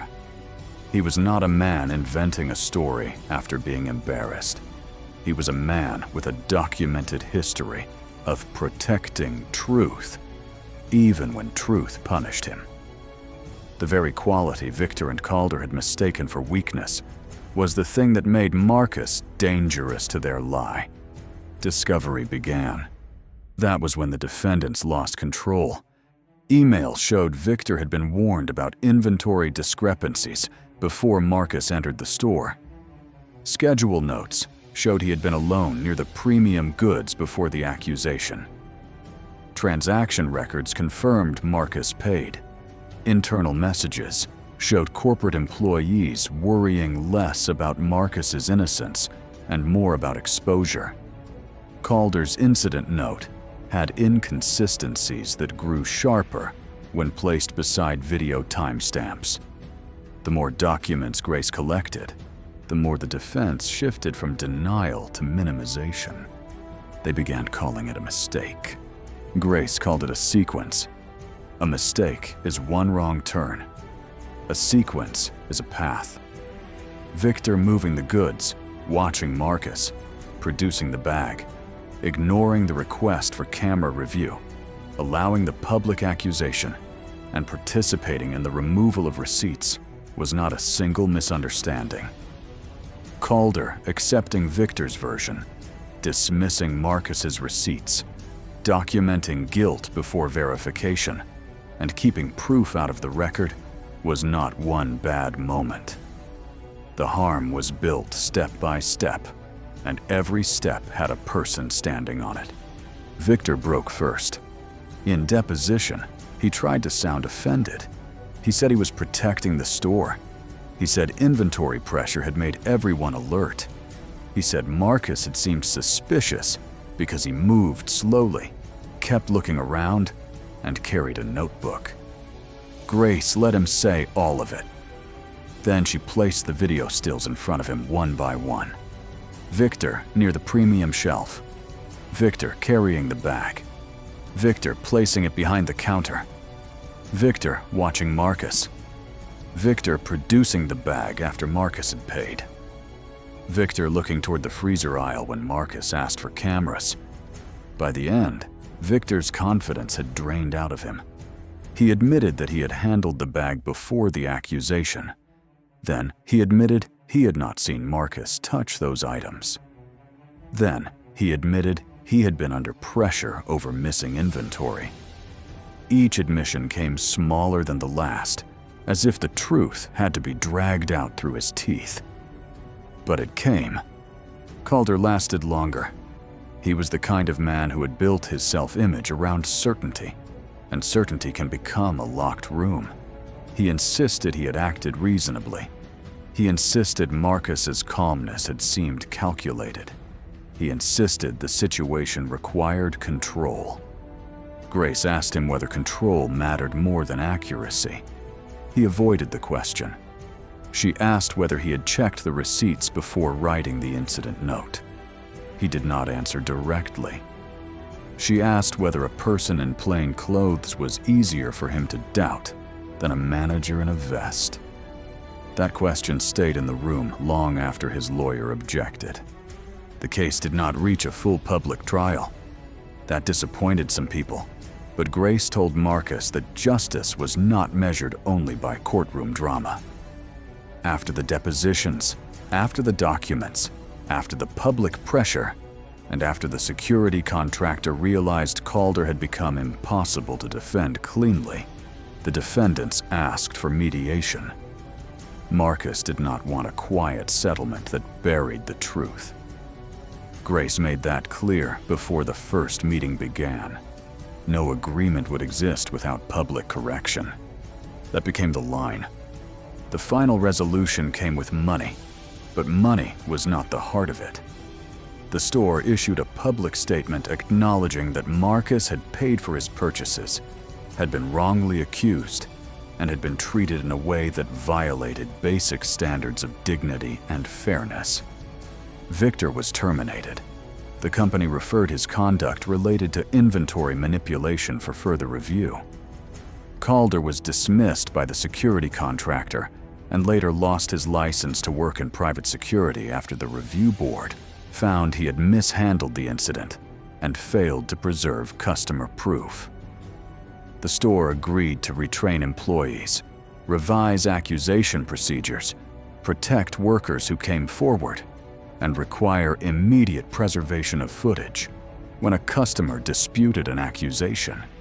Grace also secured something Marcus had not expected.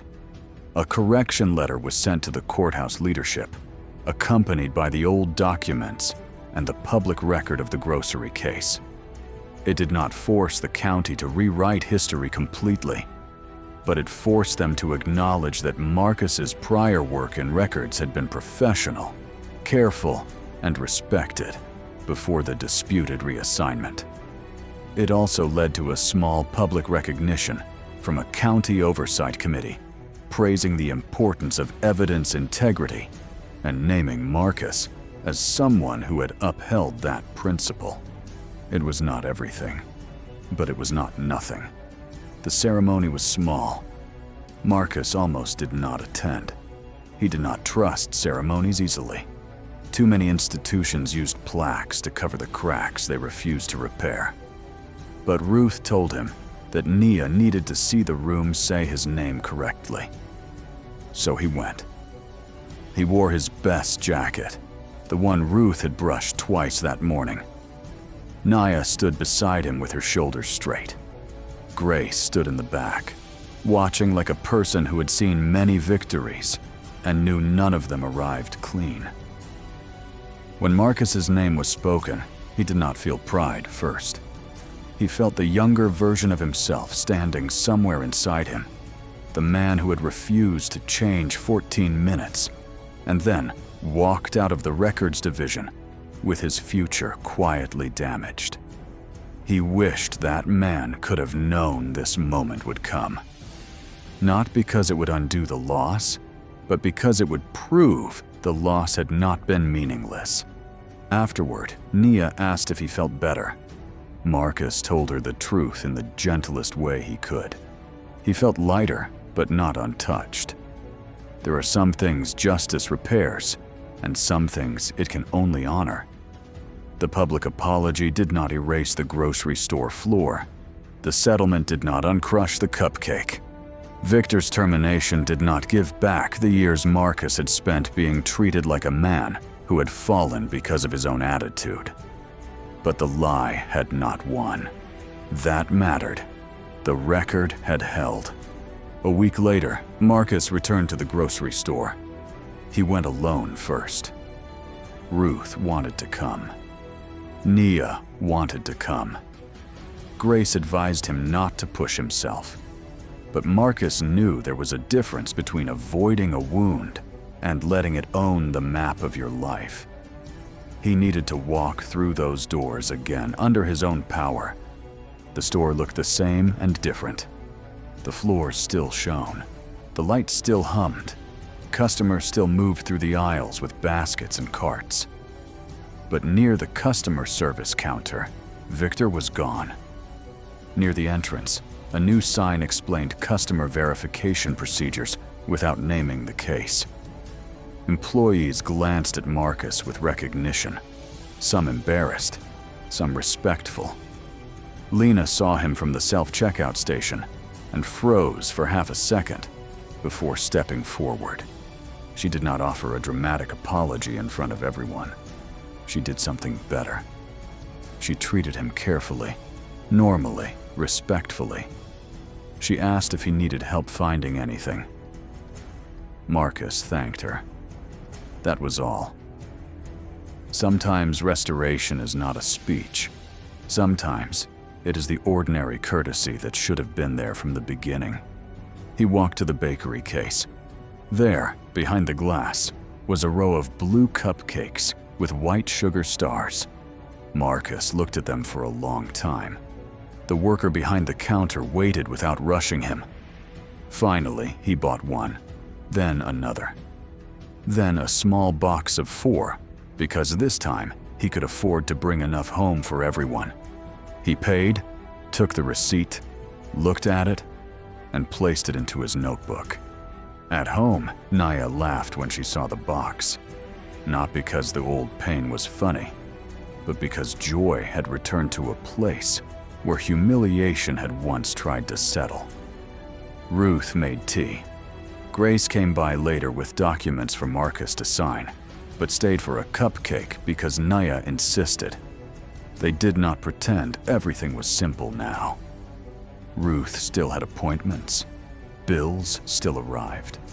Marcus still worked hard. The world had not transformed into fairness overnight, but something inside the family had changed. Nia no longer saw her grandfather as only a tired man who worked before sunrise. She saw him as someone who had protected truth even when truth cost him. Ruth no longer had to carry the old courthouse wound in silence. Grace no longer had to wonder whether the system that punished Marcus would ever be forced to face even a small part of what it had done. And Marcus, though still humble, no longer moved through the world quite as invisibly as before. With part of the settlement, he started a small fund. He named it the Hale Evidence Integrity Fund, though Nia teased him for choosing such a serious name. The fund helped ordinary people preserve records quickly when they were accused by employers, landlords, stores, agencies, or anyone else with more power and better paperwork. It helped pay for copies, letters, legal consultations, and emergency preservation requests. Marcus did not want fame. He wanted fewer people standing alone under fluorescent lights while someone else wrote the first lie. He began speaking at community centers. At first, he hated it. Marcus had never enjoyed being watched. But he understood that his story could teach what his silence could not. He told people to keep receipts, to write times down, to ask for cameras early, to save messages, to notice who controls the record. He told them that documentation was not distrust. Sometimes it was protection. Sometimes it was dignity given a place to stand. Nia came with him when she could. She sat in the back with a notebook of her own, writing things down in a hand that looked more and more like his. Years later, Marcus would remember that more clearly than any news clip. Not the headlines, not the settlement, not Victor's downfall or Calder's dismissal. He would remember his granddaughter learning that truth was not just something a person felt. It was something a person protected. One evening, after a community meeting, Naya asked him whether he ever wished he had shouted that day in the store. Marcus thought about it longer than she expected. Then he told her that part of him did. Part of him wished he had made every shopper stop, every employee listen, every liar feel the force of his pain. But another part of him knew that anger alone would have been used against him. The world often demands perfect calm from the wounded and perfect trust in the powerful. That is not fair. But Marcus had learned how to survive inside that unfairness long enough for the record to speak. Nia did not like that answer. Marcus did not either. But truth is not always satisfying in the places where pain first asks for satisfaction. Sometimes the deeper victory comes later, when the lie has exhausted itself and the quiet details remain standing. Months passed. The grocery store changed in small ways. Employees received training that no one could dismiss as optional. Customer accusations required documented verification before public confrontation. Footage preservation became automatic when disputes were raised. Workers had a protected way to report pressure from management. None of it made the store perfect. No policy can. But policies are doors. And before Marcus, people like him had often been left outside them. Lena kept her job and eventually became a shift lead. She carried the memory of her fear with humility, not as punishment, but as instruction. When new employees joined, she told them that silence could feel safe in the moment and still become a wound later. She never used Marcus's story carelessly, but the lesson shaped the way she treated people. Victor did not return. For a while, he tried to describe himself as a victim of public outrage, but the inventory findings followed him. People who build lies often expect sympathy when the lie collapses on them. Marcus did not celebrate Victor's ruin, but he did not confuse mercy with denial. Victor had chosen a scapegoat. He had chosen Marcus because he thought a tired black man in a faded hoodie would be easy to doubt. The consequence belonged to him. Calder disappeared from private security work. That, too, was justice of a kind. The authority he had used to silence a man was taken from him because he had proven he could not be trusted with it. Marcus did not need to see him suffer. He only needed to know that the next tired customer would not have to face that same cold certainty from the same man. As for Marcus, he kept working, not because he had to accept invisibility again, but because honest work had never been the shame. The shame had always belonged to those who looked at the work and decided the worker mattered less. He still rose before sunrise. He still walked through blue darkness. He still carried the black notebook.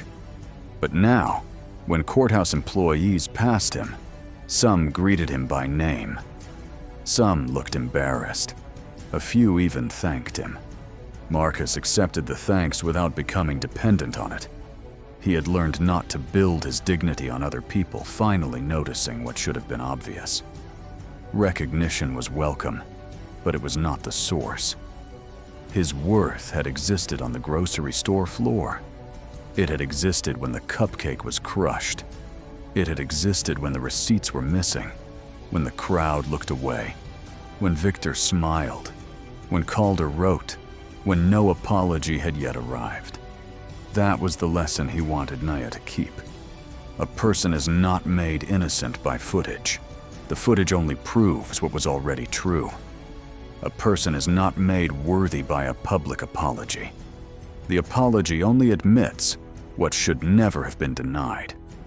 And dignity does not begin when powerful people recognize it. Dignity is already there, even when the world refuses to bow its head before it. On Nia's next birthday, there were blue cupcakes on the kitchen table again. This time, the frosting was perfect. The little white sugar stars sat untouched. Ruth lit one candle because Nia said 12 had been too many last year, and 13 felt too dramatic. Marcus laughed at that, a quiet laugh that made Ruth smile. For a moment, there were no lawyers, no footage, no statements, no old courthouse documents, no grocery store floor. There was only family, warm light, and a child blowing out a candle in a room where love had survived the attempt to shame it. After Nia made her wish, she asked Marcus if he wanted to know what it was. He told her wishes should be kept private. She said this one could be shared because it was not only for her. She had wished that people would learn to check the truth before they decided who someone was.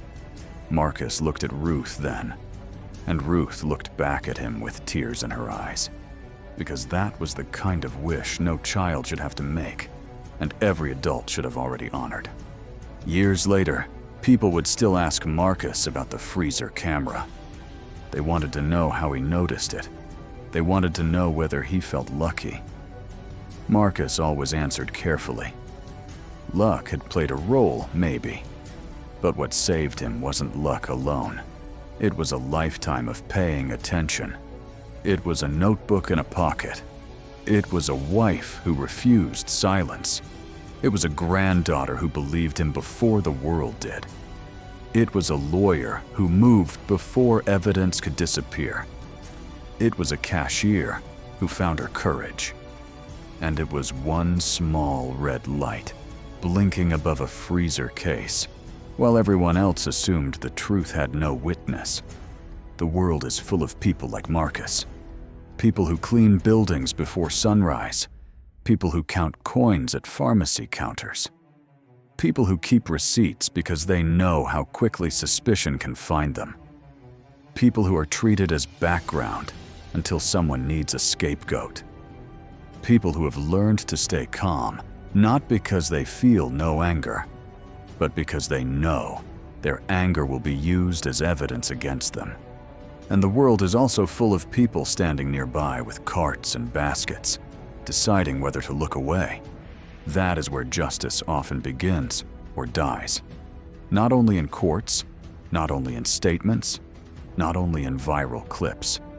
It begins in the small human moment, when someone sees a person being judged too quickly and decides that comfort is not more important than truth.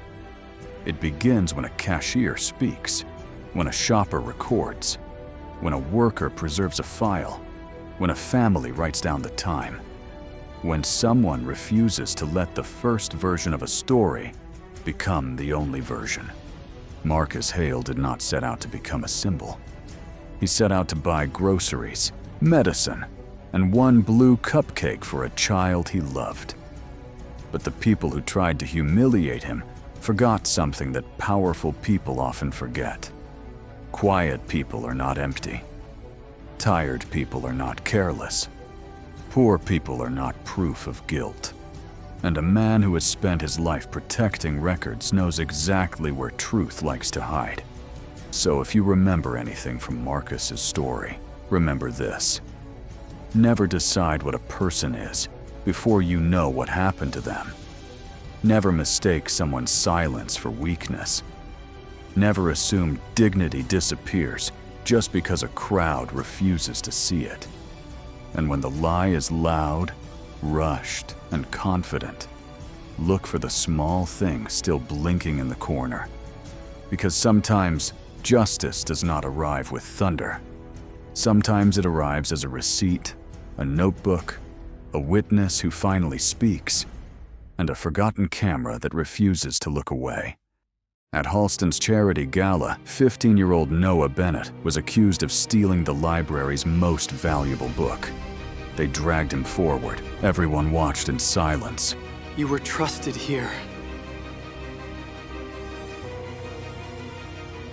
Conrad wanted a confession. What did you think would happen? Noah refused to lie. I did not steal it. The room believed Conrad. Then explain why you were hiding it. But Noah had found it, I found it in a crate. because the original was missing. The original never left this library. Then Evelyn stepped forward. Don't let them take that book!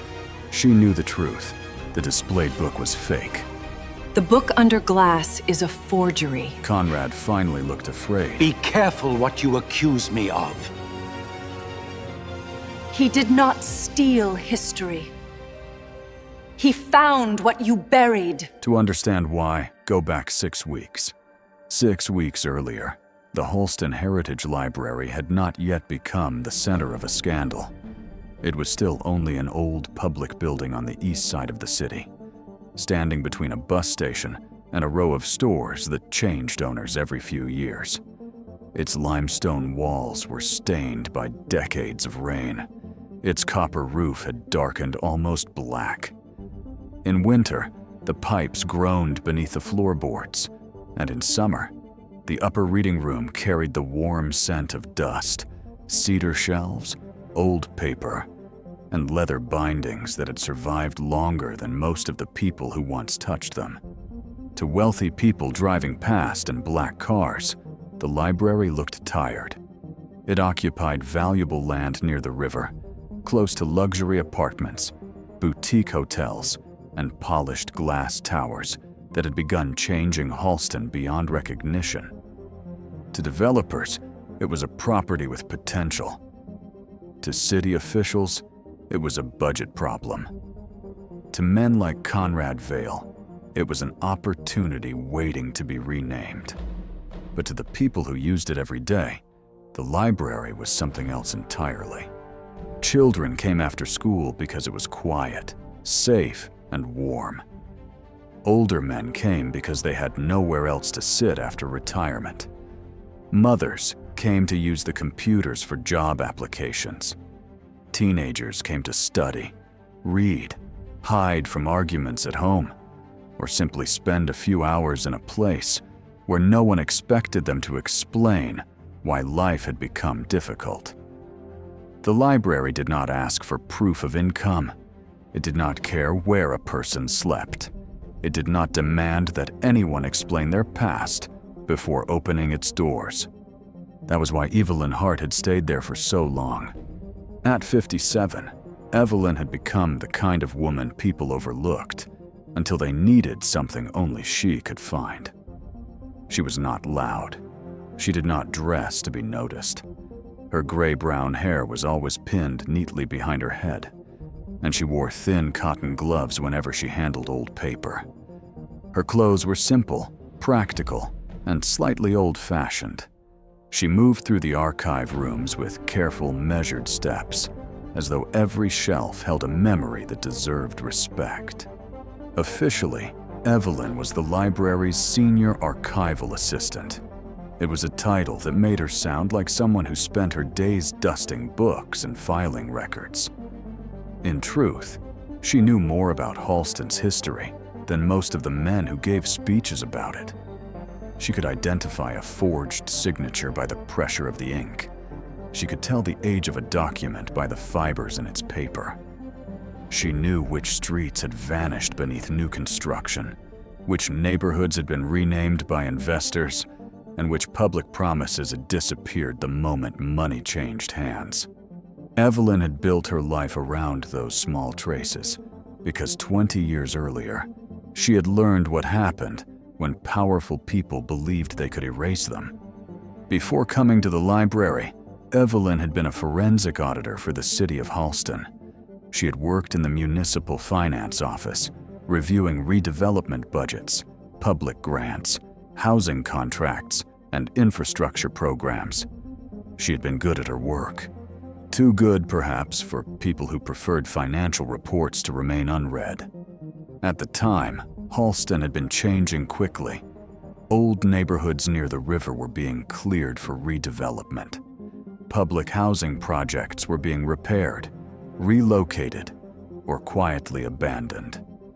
New foundations appeared every year, promising to rebuild struggling communities. Politicians praised private investment. Newspapers printed photographs of smiling developers standing beside ribbon cuttings and construction sites. One of those developers was Conrad Vale. Even then, Conrad had known how to make ambition sound like compassion. He was younger, hungrier, and far less famous than he would become. But the city already admired him. He spoke about restoring dignity to forgotten neighborhoods. He donated coats during winter drives. He appeared at school fundraisers. He made people feel that Halston's future depended on men like him. Evelyn had not disliked him at first. She had only followed the numbers. The more she reviewed the finances connected to the city's redevelopment programs, the more she noticed patterns that made no sense. Public funds intended for housing repairs were being transferred into charitable accounts. Those accounts paid consulting fees to private firms. The firms were connected to contractors. The contractors were connected to land purchases.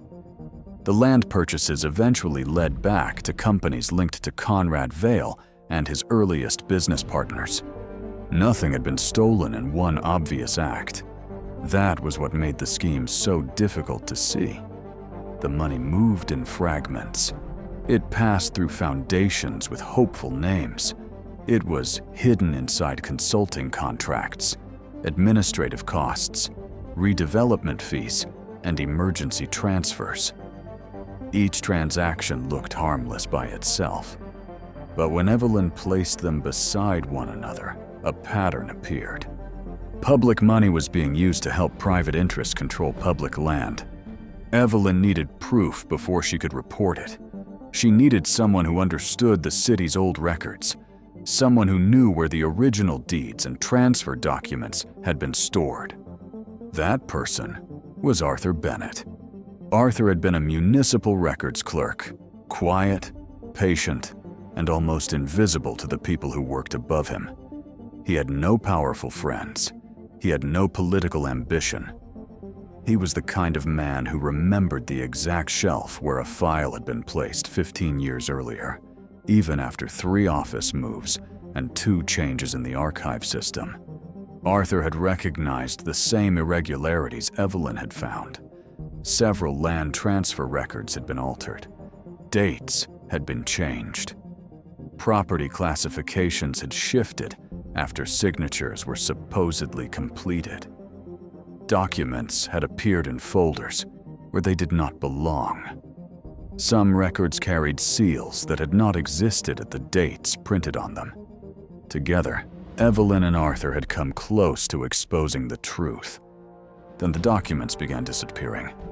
Before Evelyn could deliver her final report, she was accused of manipulating city financial records. The same spreadsheets she had used to uncover fraud were suddenly presented as evidence against her. Money that had vanished through a complicated network of transfers was blamed on her department. The city needed someone to absorb the scandal, and Evelyn was convenient. She was not wealthy. She was not politically connected. She had no family name that could frighten the people accusing her. Arthur tried to defend her. He submitted notes about altered deeds and missing evidence. He insisted that files had been removed from the archive system. But his warnings were dismissed as paranoia. He was removed from his job. His reputation was damaged. Within months, the city had painted Evelyn as a dishonest auditor, and Arthur as a troubled clerk, unable to accept the conclusions of the investigation. Conrad Vale survived untouched. In fact, he emerged stronger. Over the next 2 decades, his company grew. Vale Horizons built luxury towers, shopping centers, private hospitals, and waterfront districts. Conrad funded scholarships. He donated to museums. He sponsored youth programs. His name appeared on plaques across the city. And Evelyn disappeared. She took temporary work restoring documents. She cataloged private collections. She repaired damaged books. Eventually, the Halston Heritage Library hired her. because old paper did not care what the newspapers had once said about her.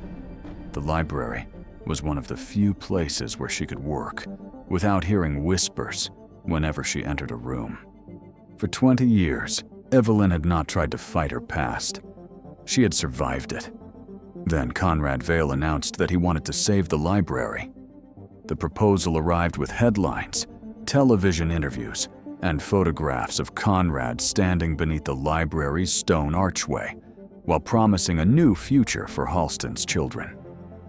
Vale Horizons would invest $40 million into a modern educational complex called the Vale Center for Tomorrow. The plan included a technology wing, a media lab, a scholarship center, a renovated children's library, and a sleek glass structure extending toward the river. The city celebrated before most people read the details. The mayor praised Conrad's generosity.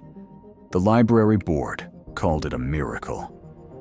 Newspapers described the project as a lifeline for an aging institution that could no longer survive on public funding alone. People who had never visited the library suddenly had opinions about how it should be transformed. But Evelyn saw what the others did not. The agreement required the city to lease the library property to Vale Horizons for 99 years. The library itself would remain open, at least in theory. But much of the surrounding land would be converted into private retail space, corporate offices, luxury cafes, and event halls. The old building would become the decorative center of a much larger commercial project. It would survive as an image, not as a promise. Evelyn understood the danger immediately. A public library did not belong to the city officials who happened to manage it. It belonged to the people who needed it. And once the land was given to a private company for nearly a century, there would be no easy way to take it back. She began studying the legal documents late at night. Most of the agreement had been carefully written by expensive lawyers. But near the end of the planning folder, hidden behind technical maps and development schedules, Evelyn found an amendment dated 1978.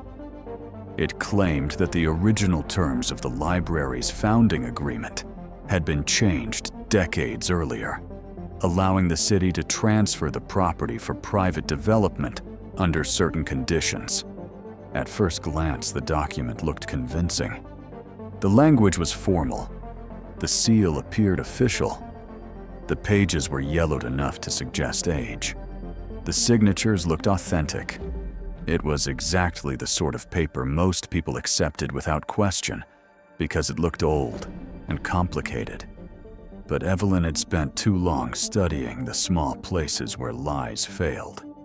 The seal at the bottom of the amendment belonged to a municipal archive classification system created in 1986. The paper contained a fiber blend that had not been used in city documents during the 1970s. The typeface was correct for the era, but the spacing between lines matched a template introduced years later. The document claimed to have been filed in 1978, yet the reference number followed a code system that did not exist until the late 80s. Someone had created an old lie using new tools. That night, Evelyn sat alone in her small apartment on Grant Street, surrounded by copied documents and handwritten notes. Trucks rumbled below her window. The laundromat downstairs had closed hours earlier, leaving the building quiet except for the low hum of old machines. A mug of tea cooled beside her lamp as she compared the forged amendment to real city records. The more she studied it, the more certain she became. Someone was trying to steal the library without calling it theft. The next morning, Evelyn brought her findings to Martin Gage, the library director. Martin was not a bad man. He had spent years trying to keep the library open through funding cuts, staff reductions, and public indifference. He had the tired face of someone who had learned to celebrate every small victory, because larger victories no longer seemed possible. Evelyn explained the inconsistencies. She showed him the mismatched archive seal. She pointed out the paper fibers, the date problem, and the wrong filing system. Martin listened. He looked uneasy. He turned the pages slowly. Then he told her that the city legal department had already approved the agreement. Conrad Vale's team had spent months preparing the proposal. The library board had accepted the documents as legitimate. Martin suggested that Evelyn might be viewing the situation through the pain of what had happened to her years earlier. He did not accuse her of lying.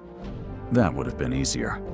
Instead, he implied that her past had made her suspicious of everything. Evelyn left his office without arguing. Downstairs, in the reading room, Noah Bennett was sorting returned books onto a cart. He was 15, thin, dark-haired, and taller than people expected when they first saw him. His clothes were clean but worn. The sleeves of his jacket had frayed at the cuffs, and his shoes had been repaired with black tape near the soles. Noah had been coming to the library for nearly a year. He lived in a foster home on the other side of Halston, with a couple who were doing their best, but already had too many responsibilities. There were other children in the house, too many rules, and not enough quiet. Noah had moved through 4 placements in 6 years. He had learned not to unpack fully. He had learned not to ask whether a room was really his. He had learned that adults often said they wanted honesty, but only when honesty was easy to hear. At the library, no one asked him to explain himself. He volunteered after school. He organized donations, repaired loose book covers, helped older patrons use the computers, and spent hours reading local history. He liked maps, old newspapers, photographs, land records, and anything that revealed how the city had become what it was. He liked history, because history proved that people had existed even when the world tried to forget them. Evelyn had noticed him long before they became friends.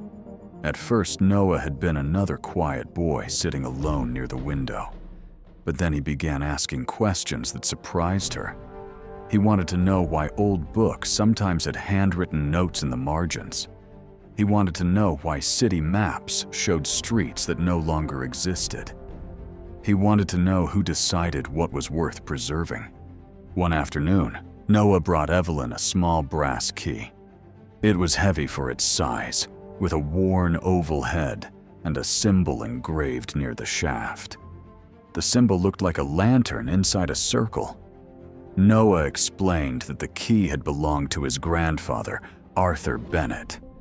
It was one of only 2 things Noah had left from him, along with an old photograph. When Evelyn looked at the photograph, the past reached out and took hold of her. Arthur Bennett stood beside a younger woman in an office filled with file boxes and folders. The woman wore a navy blouse and had dark hair pulled back from her face. She looked focused, determined, and far less tired than Evelyn remembered feeling during those years. The woman was Evelyn. For several seconds, she could not speak. Noah had never known the full story about his grandfather. He only knew that Arthur had worked for the city, had always spoken about truth, and had died before Noah was old enough to understand why adults avoided mentioning his name. Evelyn turned the brass key over in her gloved hand. The lantern symbol belonged to an old archival system. Before Halston digitized most sensitive records, certain files had been stored in locked cabinets beneath the library. The cabinet numbers were rarely listed in public records. Only longtime municipal employees knew they existed. That evening, after the public rooms closed, Evelyn took Noah down to the lower archive level. The basement corridor was narrow and cold. The lights hummed overhead. The stone walls carried the scent of damp paper and old dust. At the far end of the hallway stood several metal cabinets that had not been opened in years. Most were rusted. Some were sealed with outdated evidence labels. One cabinet bore the same lantern symbol as Noah's key, almost hidden beneath layers of paint. Noah placed the key in the lock. For a moment, nothing happened. Then the mechanism turned. Inside, they found a cardboard box tied with brittle twine, several reels of microfilm, a packet of photographs, and a sealed envelope with Arthur Bennett's name written across the front in faded blue ink. Evelyn knew she should have contacted the city archives office immediately. She knew the rules. She knew the procedure. But when she saw Arthur's handwriting, she could not treat the moment like routine paperwork. The envelope contained a letter Arthur had written shortly before his death. It did not include a dramatic confession. It did not name every person involved. Arthur had been too careful for that. Instead, he wrote about fear. He wrote that the evidence they had found had been scattered, altered, and hidden in places no one would think to search. He wrote that Conrad Vale had never feared truth as much as he feared connections. A single document could be dismissed. A witness could be discredited. But if the old records were placed beside one another, they would reveal what had been done. Arthur believed the truth was still alive. It had simply been buried beneath the things powerful people considered worthless. At the bottom of the letter, he had left a sequence of dates, symbols, and file references. Evelyn recognized the system immediately.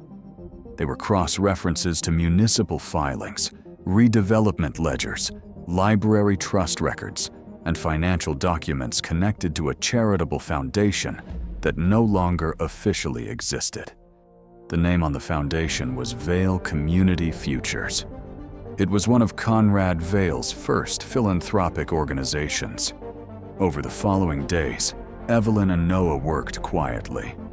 Noah helped copy reference codes, organize old files, and compare public records with the materials Arthur had left behind. He did not complain about the boring work. He had Arthur's patience in him, though he did not yet understand how deeply his grandfather had shaped him. Together, they found proof that the library land had never belonged to the city in the ordinary way. The property had been donated in 1912 by Margaret Halston, whose family had funded the original building. Her founding trust included a condition that had slowly disappeared from public summaries over the decades. The land had been given for permanent community use. It could not be sold, leased, transferred, or converted into a private commercial project. If the city ever attempted to do so, ownership would automatically revert to an independent public trust established by Margaret Halston herself. The entire Vale Horizons project depended on that condition remaining hidden, and the condition was recorded inside the original Founders Register. The Founders Register was an enormous leather-bound ledger stored in the library's climate-controlled vault. It contained the names of the original trustees, the first donations, the land agreement, and Margaret Halston's handwritten founding conditions. 3 days after Evelyn and Noah discovered the clause, the library board announced that the Founders Register would be displayed as the centerpiece of the upcoming Halston Heritage Gala. The gala was being promoted as a celebration of the library's future. Conrad Vale would be honored as the man who had saved the building. Donors, politicians, reporters, and business leaders would gather beneath the stained glass ceiling. The original register would be placed under glass as a symbol of the library's history and its bright new beginning. Evelyn read the announcement twice. Then she went to the vault. The Founders Register was still on its shelf. At first, she almost felt relieved. The leather cover was the right color. The gold lettering appeared worn. The binding carried the same floral pattern. Everything looked exactly as it should. But Evelyn had handled the original register twice before in her career. and she remembered one small detail no copy could easily imitate. Near the lower corner of the true cover was a dark water stain left by the flood of 1947. The book in the vault had no stain. Evelyn stood perfectly still. Someone had already replaced the original. And somewhere inside Halston, Conrad Vale now had the one document that could destroy everything he was trying to build. Evelyn did not touch the false register again until she had taken photographs of every detail that proved it was a replacement. She photographed the smooth lower corner where the flood stain should have been. She photographed the stitching along the spine, too even and too clean for a book more than a century old. She photographed the pages under angled light, revealing fibers that did not match paper made in 1912. Then she went to Martin Gage one last time. This time she did not arrive with a theory. She arrived with evidence.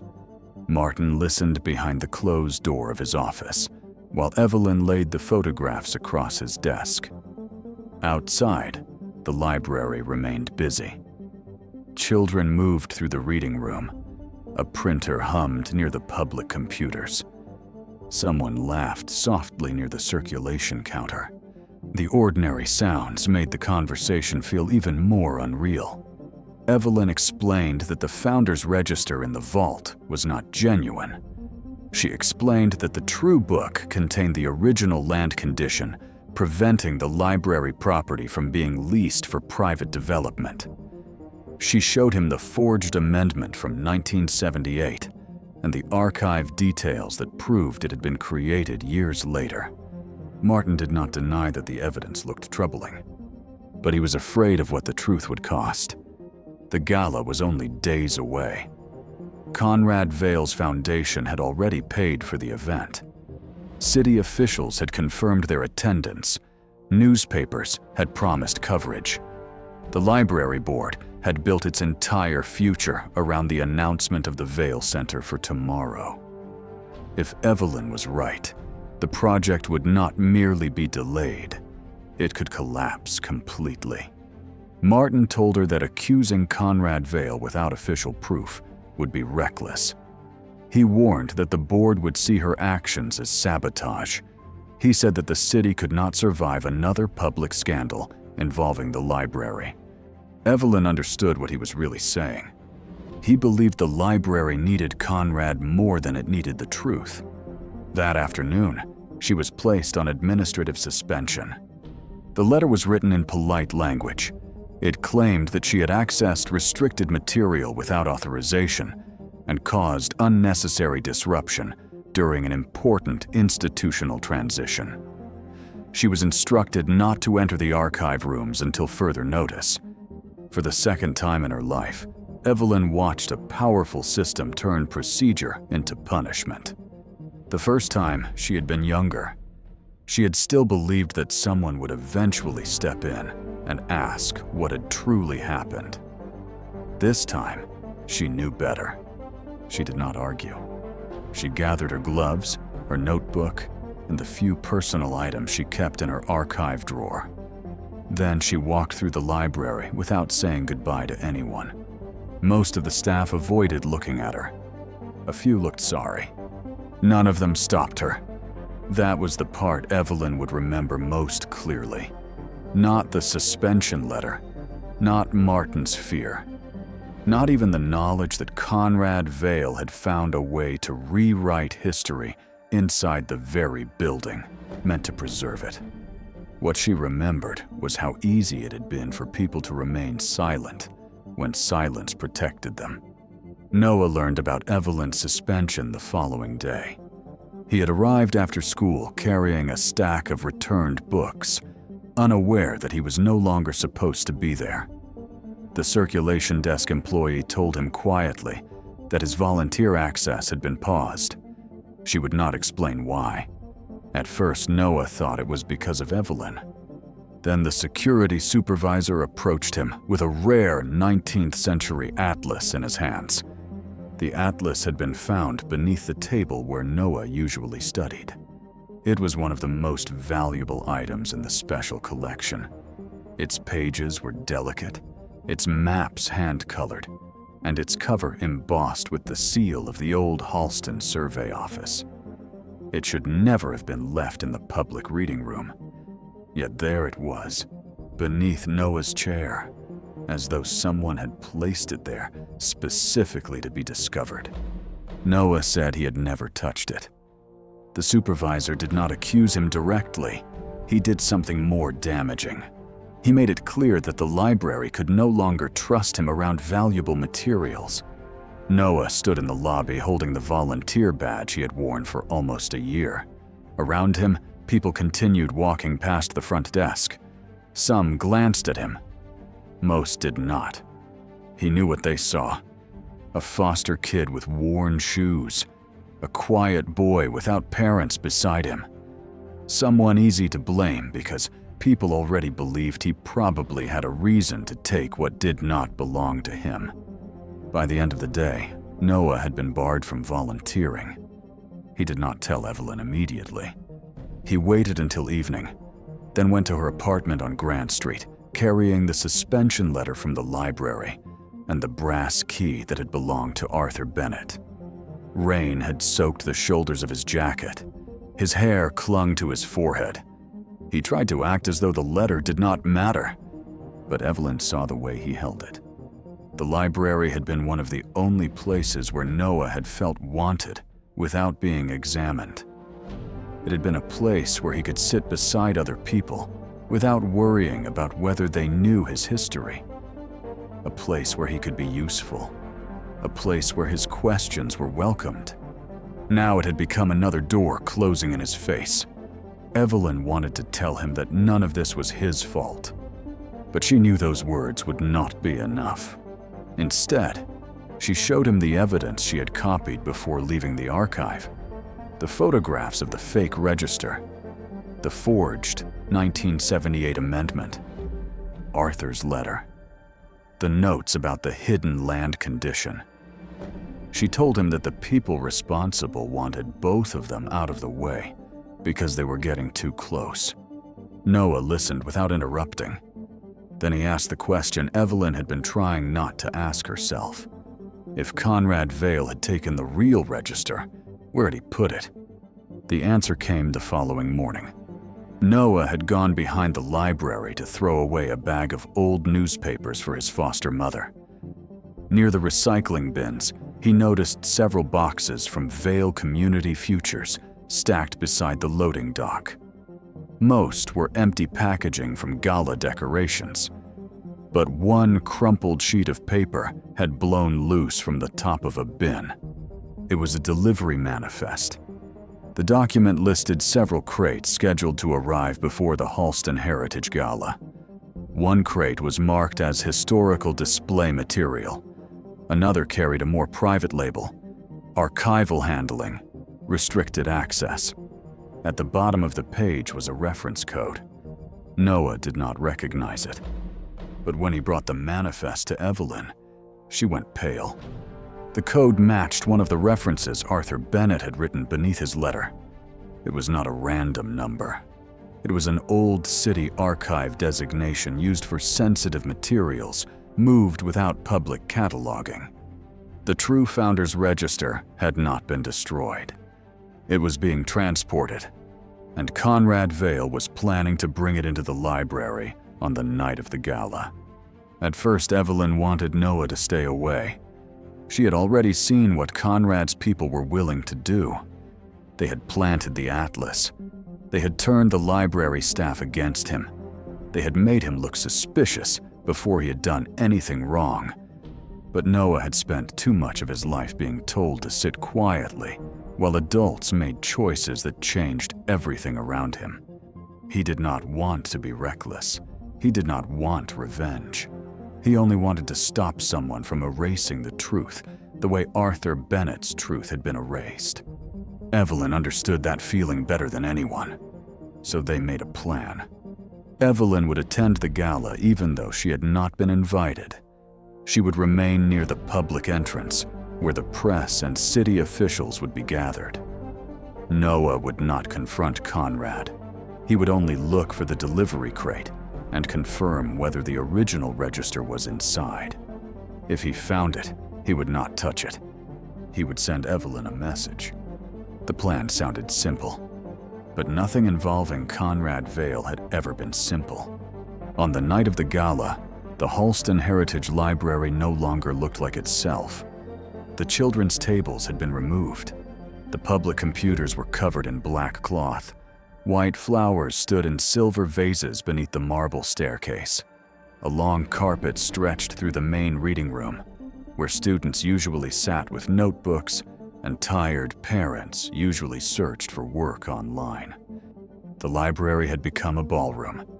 Guests in tuxedos and gowns arrived beneath strings of warm lights. City officials posed for photographs. Donors drank champagne beneath the stained glass ceiling. A small orchestra played near the old reference desk. At the center of the room, beneath a narrow beam of light, the fake Founders Register rested inside a glass display case. Conrad Vale stood nearby in a black dinner jacket, wearing a silver pin shaped like an open book. He smiled for cameras. He greeted politicians by name. He spoke about education, opportunity, and the future of Halston, with the ease of a man who had spent his life learning how to make people believe that wealth and goodness were the same thing. The guests loved him. They saw the billionaire who had promised $40 million. They saw the philanthropist who wanted to save an old library. They saw the man who had built towers, schools, foundations, and a reputation so polished that few people remembered what might be hidden beneath it. They did not see the forged amendment. They did not see the stolen register. They did not see the evidence Arthur Bennett had hidden 20 years earlier. Noah entered through the service corridor shortly before the main speech began. He wore a borrowed Navy suit that was slightly too large at the shoulders. The sleeves were long. The shoes hurt his feet. His tie was not perfectly straight. He looked like a boy trying to belong in a room built for people who had never been told that they did not. Near the loading area, behind temporary catering stations and stacks of wine boxes, Noah found the crate marked for private archival handling. The Vale Community Futures logo was stamped across the side. His heart began to race. The crate had been placed behind a curtain beside flower supplies and event equipment. It was not locked. That seemed wrong to Noah. Something so important should have been guarded. But perhaps Conrad had believed no one would ever look there. Noah carefully lifted the lid. Inside, beneath layers of foam and packing paper, was the original Founders Register. He recognized it instantly. The leather cover bore the dark water stain near the lower corner. The binding looked older, heavier, and more fragile than the polished imitation displayed beneath the ballroom lights. For a moment, Noah could only stare. He thought of Arthur Bennett. He thought of Evelyn. He thought of the atlas planted beneath his table. He thought of every time someone had looked at his foster care file before they looked at his face. Then he made the decision that would change everything. He lifted the register from the crate. He intended to carry it only far enough to show Evelyn. He never made it out of the corridor. 2 security guards appeared before he reached the service door. They moved too quickly. They did not ask why he had the register. They did not ask how he found it. They did not seem surprised at all. They took the book from his hands and led him toward the ballroom. At that exact moment, the orchestra began to fade, and beneath the stained glass ceiling, surrounded by donors, politicians, and cameras, Conrad Vale was preparing to tell the city what kind of future he believed it deserved. When the security guards escorted Noah Bennett into the ballroom, the orchestra had just fallen silent. The sound disappeared so suddenly that the room seemed to hold its breath. Hundreds of guests turned toward the boy in the borrowed Navy suit. Under the stained glass ceiling of the Halston Heritage Library, Noah looked smaller than he had only minutes earlier. His hands were empty now. The old Founder's Register had been taken from him and held by one of the guards as though it were proof of a crime. Conrad Vale stood near the center of the room, surrounded by donors, city officials, cameras, and people who had spent the evening praising his generosity. He did not rush forward. He did not raise his voice. He understood that real power rarely needed to shout. Instead, he looked at Noah with carefully measured disappointment. To the guests, it seemed obvious what had happened. A foster boy had been found in a private service corridor, carrying the most valuable historical document in the library. The evidence looked simple. The story felt complete.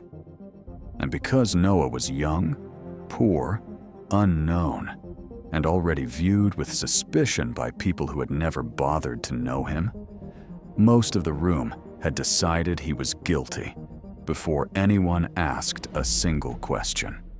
No one asked why a frightened 15-year-old would steal a book he could not sell. No one asked why security found him so quickly. No one asked why the original register had been stored inside a crate belonging to Conrad Vale's own foundation. They only saw what Conrad wanted them to see. The billionaire spoke to the room with a sadness that sounded almost compassionate. He described Noah as a young person who had been given an opportunity by the library, by the community, and by the very people gathered there that evening. He made it seem as though Noah had betrayed kindness. He made the guests feel sorrow for him, while quietly convincing them that he could not be trusted. It was a performance Conrad had perfected over decades. He knew how to make cruelty look like concern. Noah stood still beneath the stained glass ceiling, his face pale and his shoulders tense. He had spent years learning that when adults had already made up their minds, speaking too much could make things worse. So he said nothing. He only looked toward the rear entrance of the ballroom. That was when Evelyn Hart stepped into the room. She was not dressed like the other guests. She wore a simple dark coat over a plain dress. Her gray-brown hair was pinned neatly behind her head, and beneath one arm she carried the leather portfolio containing every piece of evidence she had managed to collect before Conrad's people pushed her out of the library. For a moment, no one noticed her. Then Conrad Vale did. His expression changed only slightly. It was small enough that most people missed it. But Evelyn saw the shift in his eyes. For the first time that night, the man who had controlled every detail of the gala looked uncertain. Evelyn walked past the donors, the board members, the city officials, and the photographers. She moved without hurry, but she did not hesitate. She had spent 20 years avoiding rooms like this one.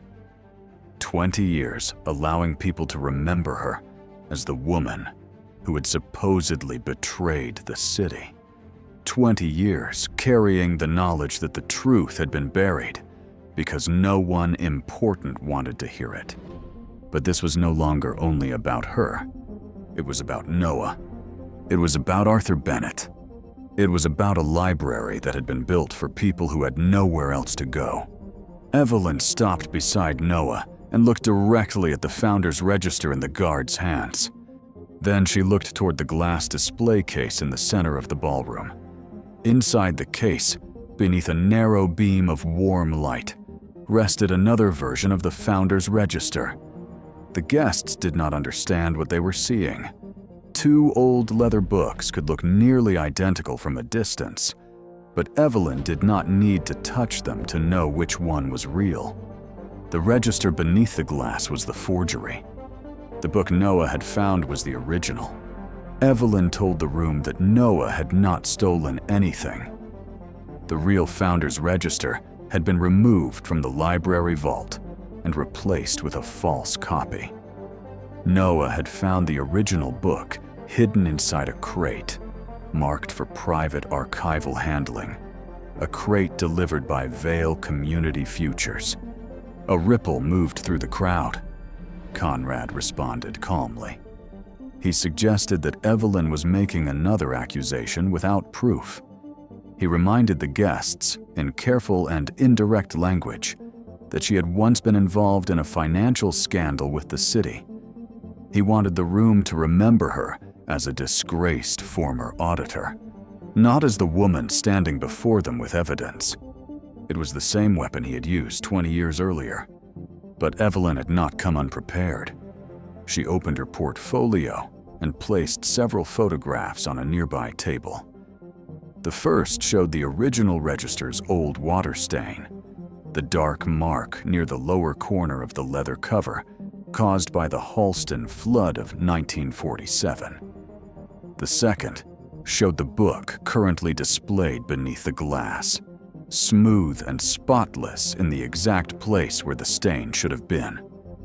The third showed the forged 1978 amendment that had supposedly allowed the library land to be leased to Vale Horizons.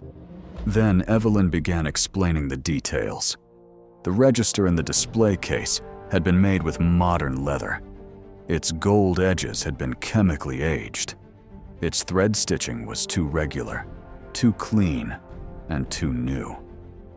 The paper inside carried a watermark from a mill that did not exist in 1912. The pages had been machine-trimmed, while the original book's pages were uneven because they had been cut by hand. To many people in the room, those differences seemed small, but small details were often where lies failed. Evelyn pointed toward the register Noah had found. The true book carried the old flood stain. Its leather had darkened naturally over more than a century. Its binding was heavier. Its paper showed the irregular fibers of handmade archival stock.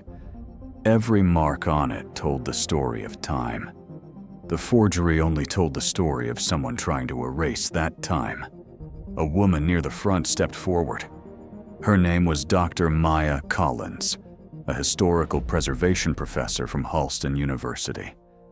Conrad had invited her to the gala because he expected her to praise the renovation project and speak about the importance of preserving the library's heritage. Instead, she examined Evelyn's photographs, then looked carefully at the book beneath the glass, and finally turned toward the register held by security. Her expression tightened. She confirmed that Evelyn was correct. The book in the display case was not the original founder's register. It was a reproduction. The ballroom changed in an instant. Until that moment, Conrad Vale had controlled the story. He had been the benefactor. Noah had been the thief. Evelyn had been the bitter former employee trying to ruin a charitable evening. But now, with one expert confirmation, the entire room had to consider another possibility. What if the boy had been telling the truth? What if the woman they had dismissed was right? What if the man they had spent years admiring was hiding something far worse than a forged book? Conrad tried to regain control. He suggested that the reproduction might have been created for preservation purposes. He implied that his foundation had simply handled the materials incorrectly. He said the original register may have been moved without his knowledge. But Evelyn placed the delivery manifest beside the photographs. It showed the private archival crate scheduled through Vale Community Futures. The reference number matched one of Arthur Bennett's old archival codes. Then Evelyn revealed the photograph Noah had found online, taken earlier that evening by a catering employee. In the background, clearly visible behind the flower arrangements, was the crate being moved into the loading area by a Vale Community Futures staff member. The register had not been misplaced. It had been hidden. And it had been hidden by people connected directly to Conrad Vale. Noah finally spoke. His voice was quiet, but it carried through the room because no one else moved. He explained that he had found the real register inside the crate. He said he had recognized the water stain because Evelyn had described it to him. He did not claim to understand every detail. He did not try to sound brave. He simply told the truth. And because he did not ask for sympathy, the truth sounded stronger. For the first time that night, the guests looked at Noah differently. They no longer saw a foster boy caught with stolen property. They saw a child who had been placed at the center of a lie. Evelyn asked the guard to place the real Founders Register on the table. Dr. Collins put on archival gloves. Evelyn did the same. Together, they opened the heavy leather cover. The first pages contained the names of the original trustees, the handwritten donations that funded the building, and the founding records of the library. The ink had faded from black to brown, but it was still readable. The pages were delicate, but they carried the weight of a century. Then Evelyn turned to the section that mattered most. There, in Margaret Halston's original handwriting, was the condition that Conrad Vale had tried to erase. The land beneath the library had been donated for permanent public use. It could not be sold, leased, transferred, or converted into private commercial property. If the city ever attempted to use the land for private development, ownership would automatically revert to the Halston Community Trust. The Vale Center for Tomorrow had been built on an illegal promise. The 99-year lease Conrad planned to use was invalid. His $40 million donation had never been a rescue plan. It had been the first step in taking control of land that did not belong to him. The room became quieter than before. Somewhere near the back, a glass touched the floor and shattered. But the biggest revelation had not yet arrived. Evelyn had spent days studying Arthur Bennett's letter. She had understood that his codes were more than references to missing files. They were instructions. Arthur had hidden something inside the one object Conrad would never dare destroy openly. Near the back cover of the Founders Register, beneath a narrow strip of worn leather, Evelyn found an old stitched seam. It had been repaired after the flood decades earlier. To anyone else, it looked like ordinary restoration work. But Arthur had known the library well. He had known that old repairs were often ignored because people assumed they had no importance. He had trusted that one day, someone would understand the clue he had left behind. Evelyn carefully loosened the seam. Inside the spine of the register was a folded packet wrapped in wax paper. The packet had been hidden there for 20 years. Evelyn opened it slowly. Inside were 3 things. The first was a notarized statement written by Arthur Bennett. In it, he described how he and Evelyn had uncovered altered land records, falsified redevelopment contracts, and diverted public funds linked to Conrad Vale's earliest business operations. The second was a duplicate ledger containing transaction codes that matched the irregularities Evelyn had discovered before the city accused her of fraud. The third was a list of account numbers, shell companies, transfer dates, and financial references connecting Vale Community Futures to the same network of accounts that had existed 20 years earlier under different names. The past had not disappeared. Arthur had preserved it. He had hidden it inside the very book Conrad had tried to replace with a beautiful lie. Conrad reached toward the table. It was only a small movement, but everyone saw it. Until that moment, he had remained composed. Men like Conrad Vale did not collapse the way ordinary people imagined. They had spent too many years practicing dignity in public. But when he saw Arthur's statement in Evelyn's hands, the color left his face. He knew exactly what the documents meant. The forged amendment connected to the false register. The false register connected to the illegal lease. The lease connected to Vale Horizons. The ledger connected to the redevelopment fraud from 20 years earlier. And the old case against Evelyn Hart was no longer a forgotten scandal. It was evidence. The ballroom did not erupt at once. At first, people simply stared. The mayor stepped away from Conrad.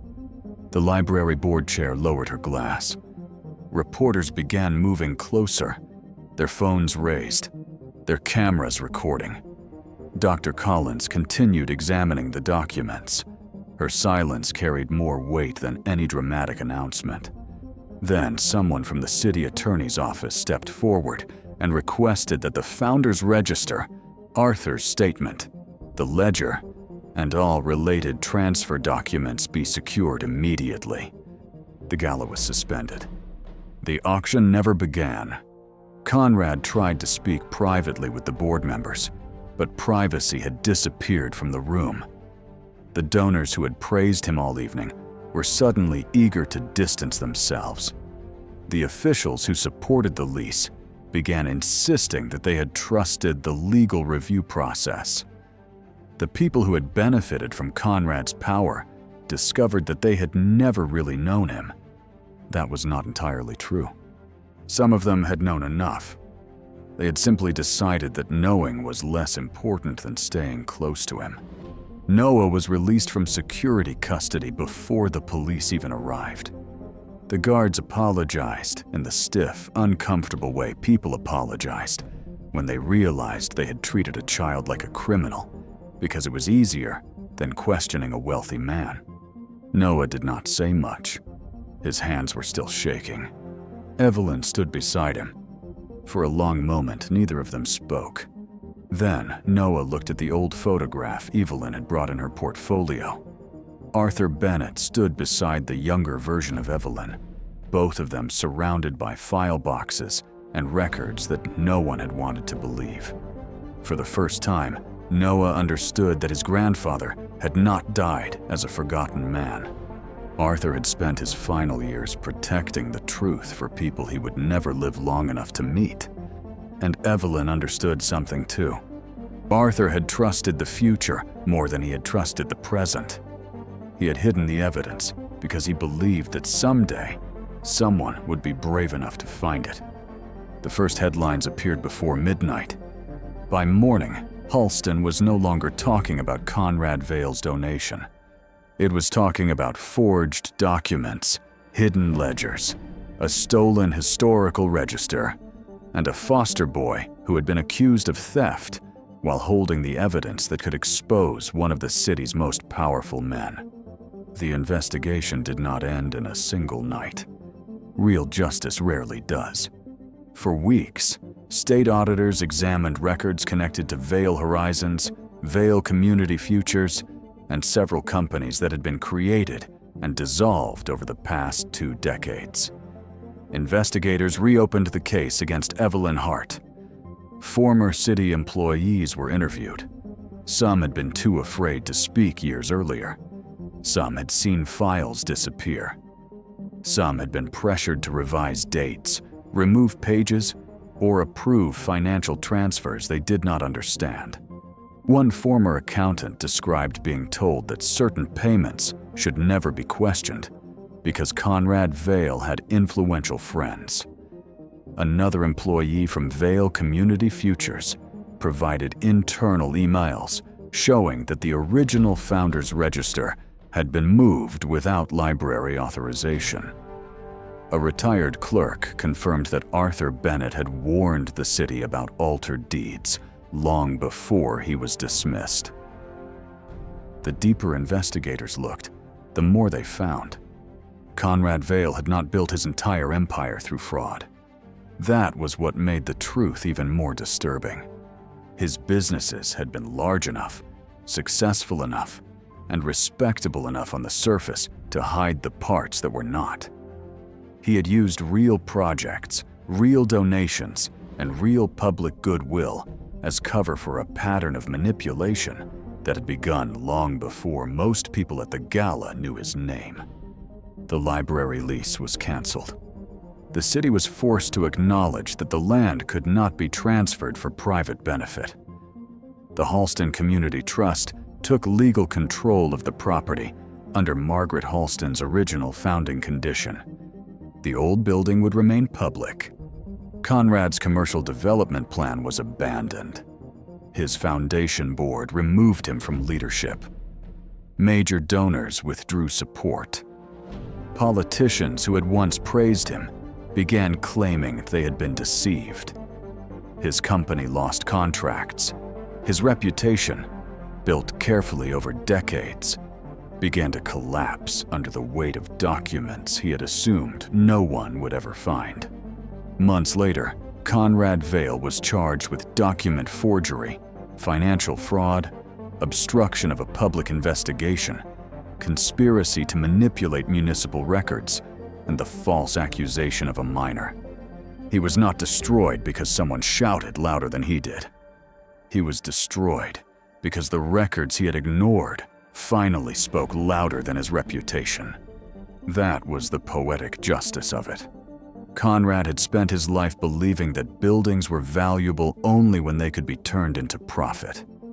He had looked at the library and seen land waiting to be claimed. He had looked at old documents and seen clutter. He had looked at Evelyn Hart and seen a woman whose name could be buried.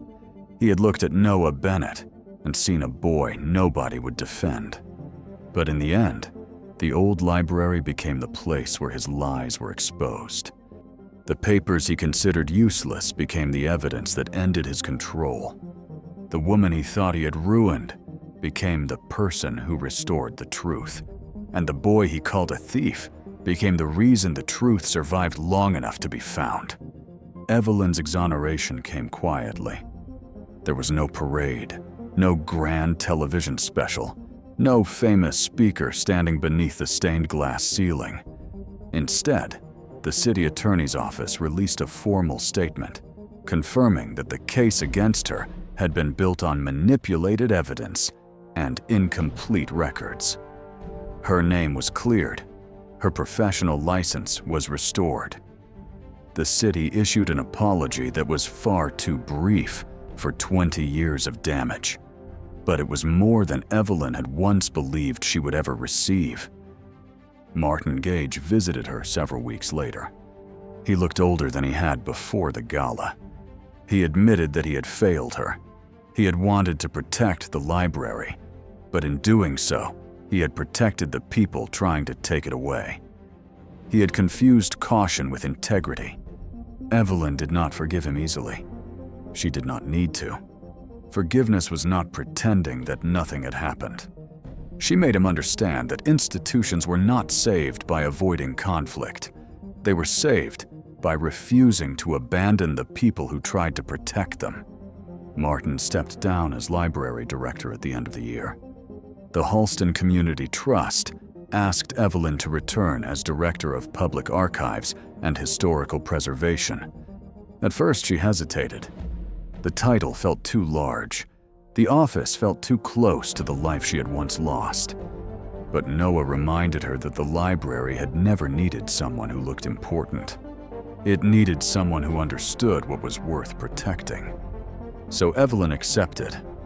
The first project she approved was the restoration of the lower archive wing. The second was the creation of the Arthur Bennett Reading Room.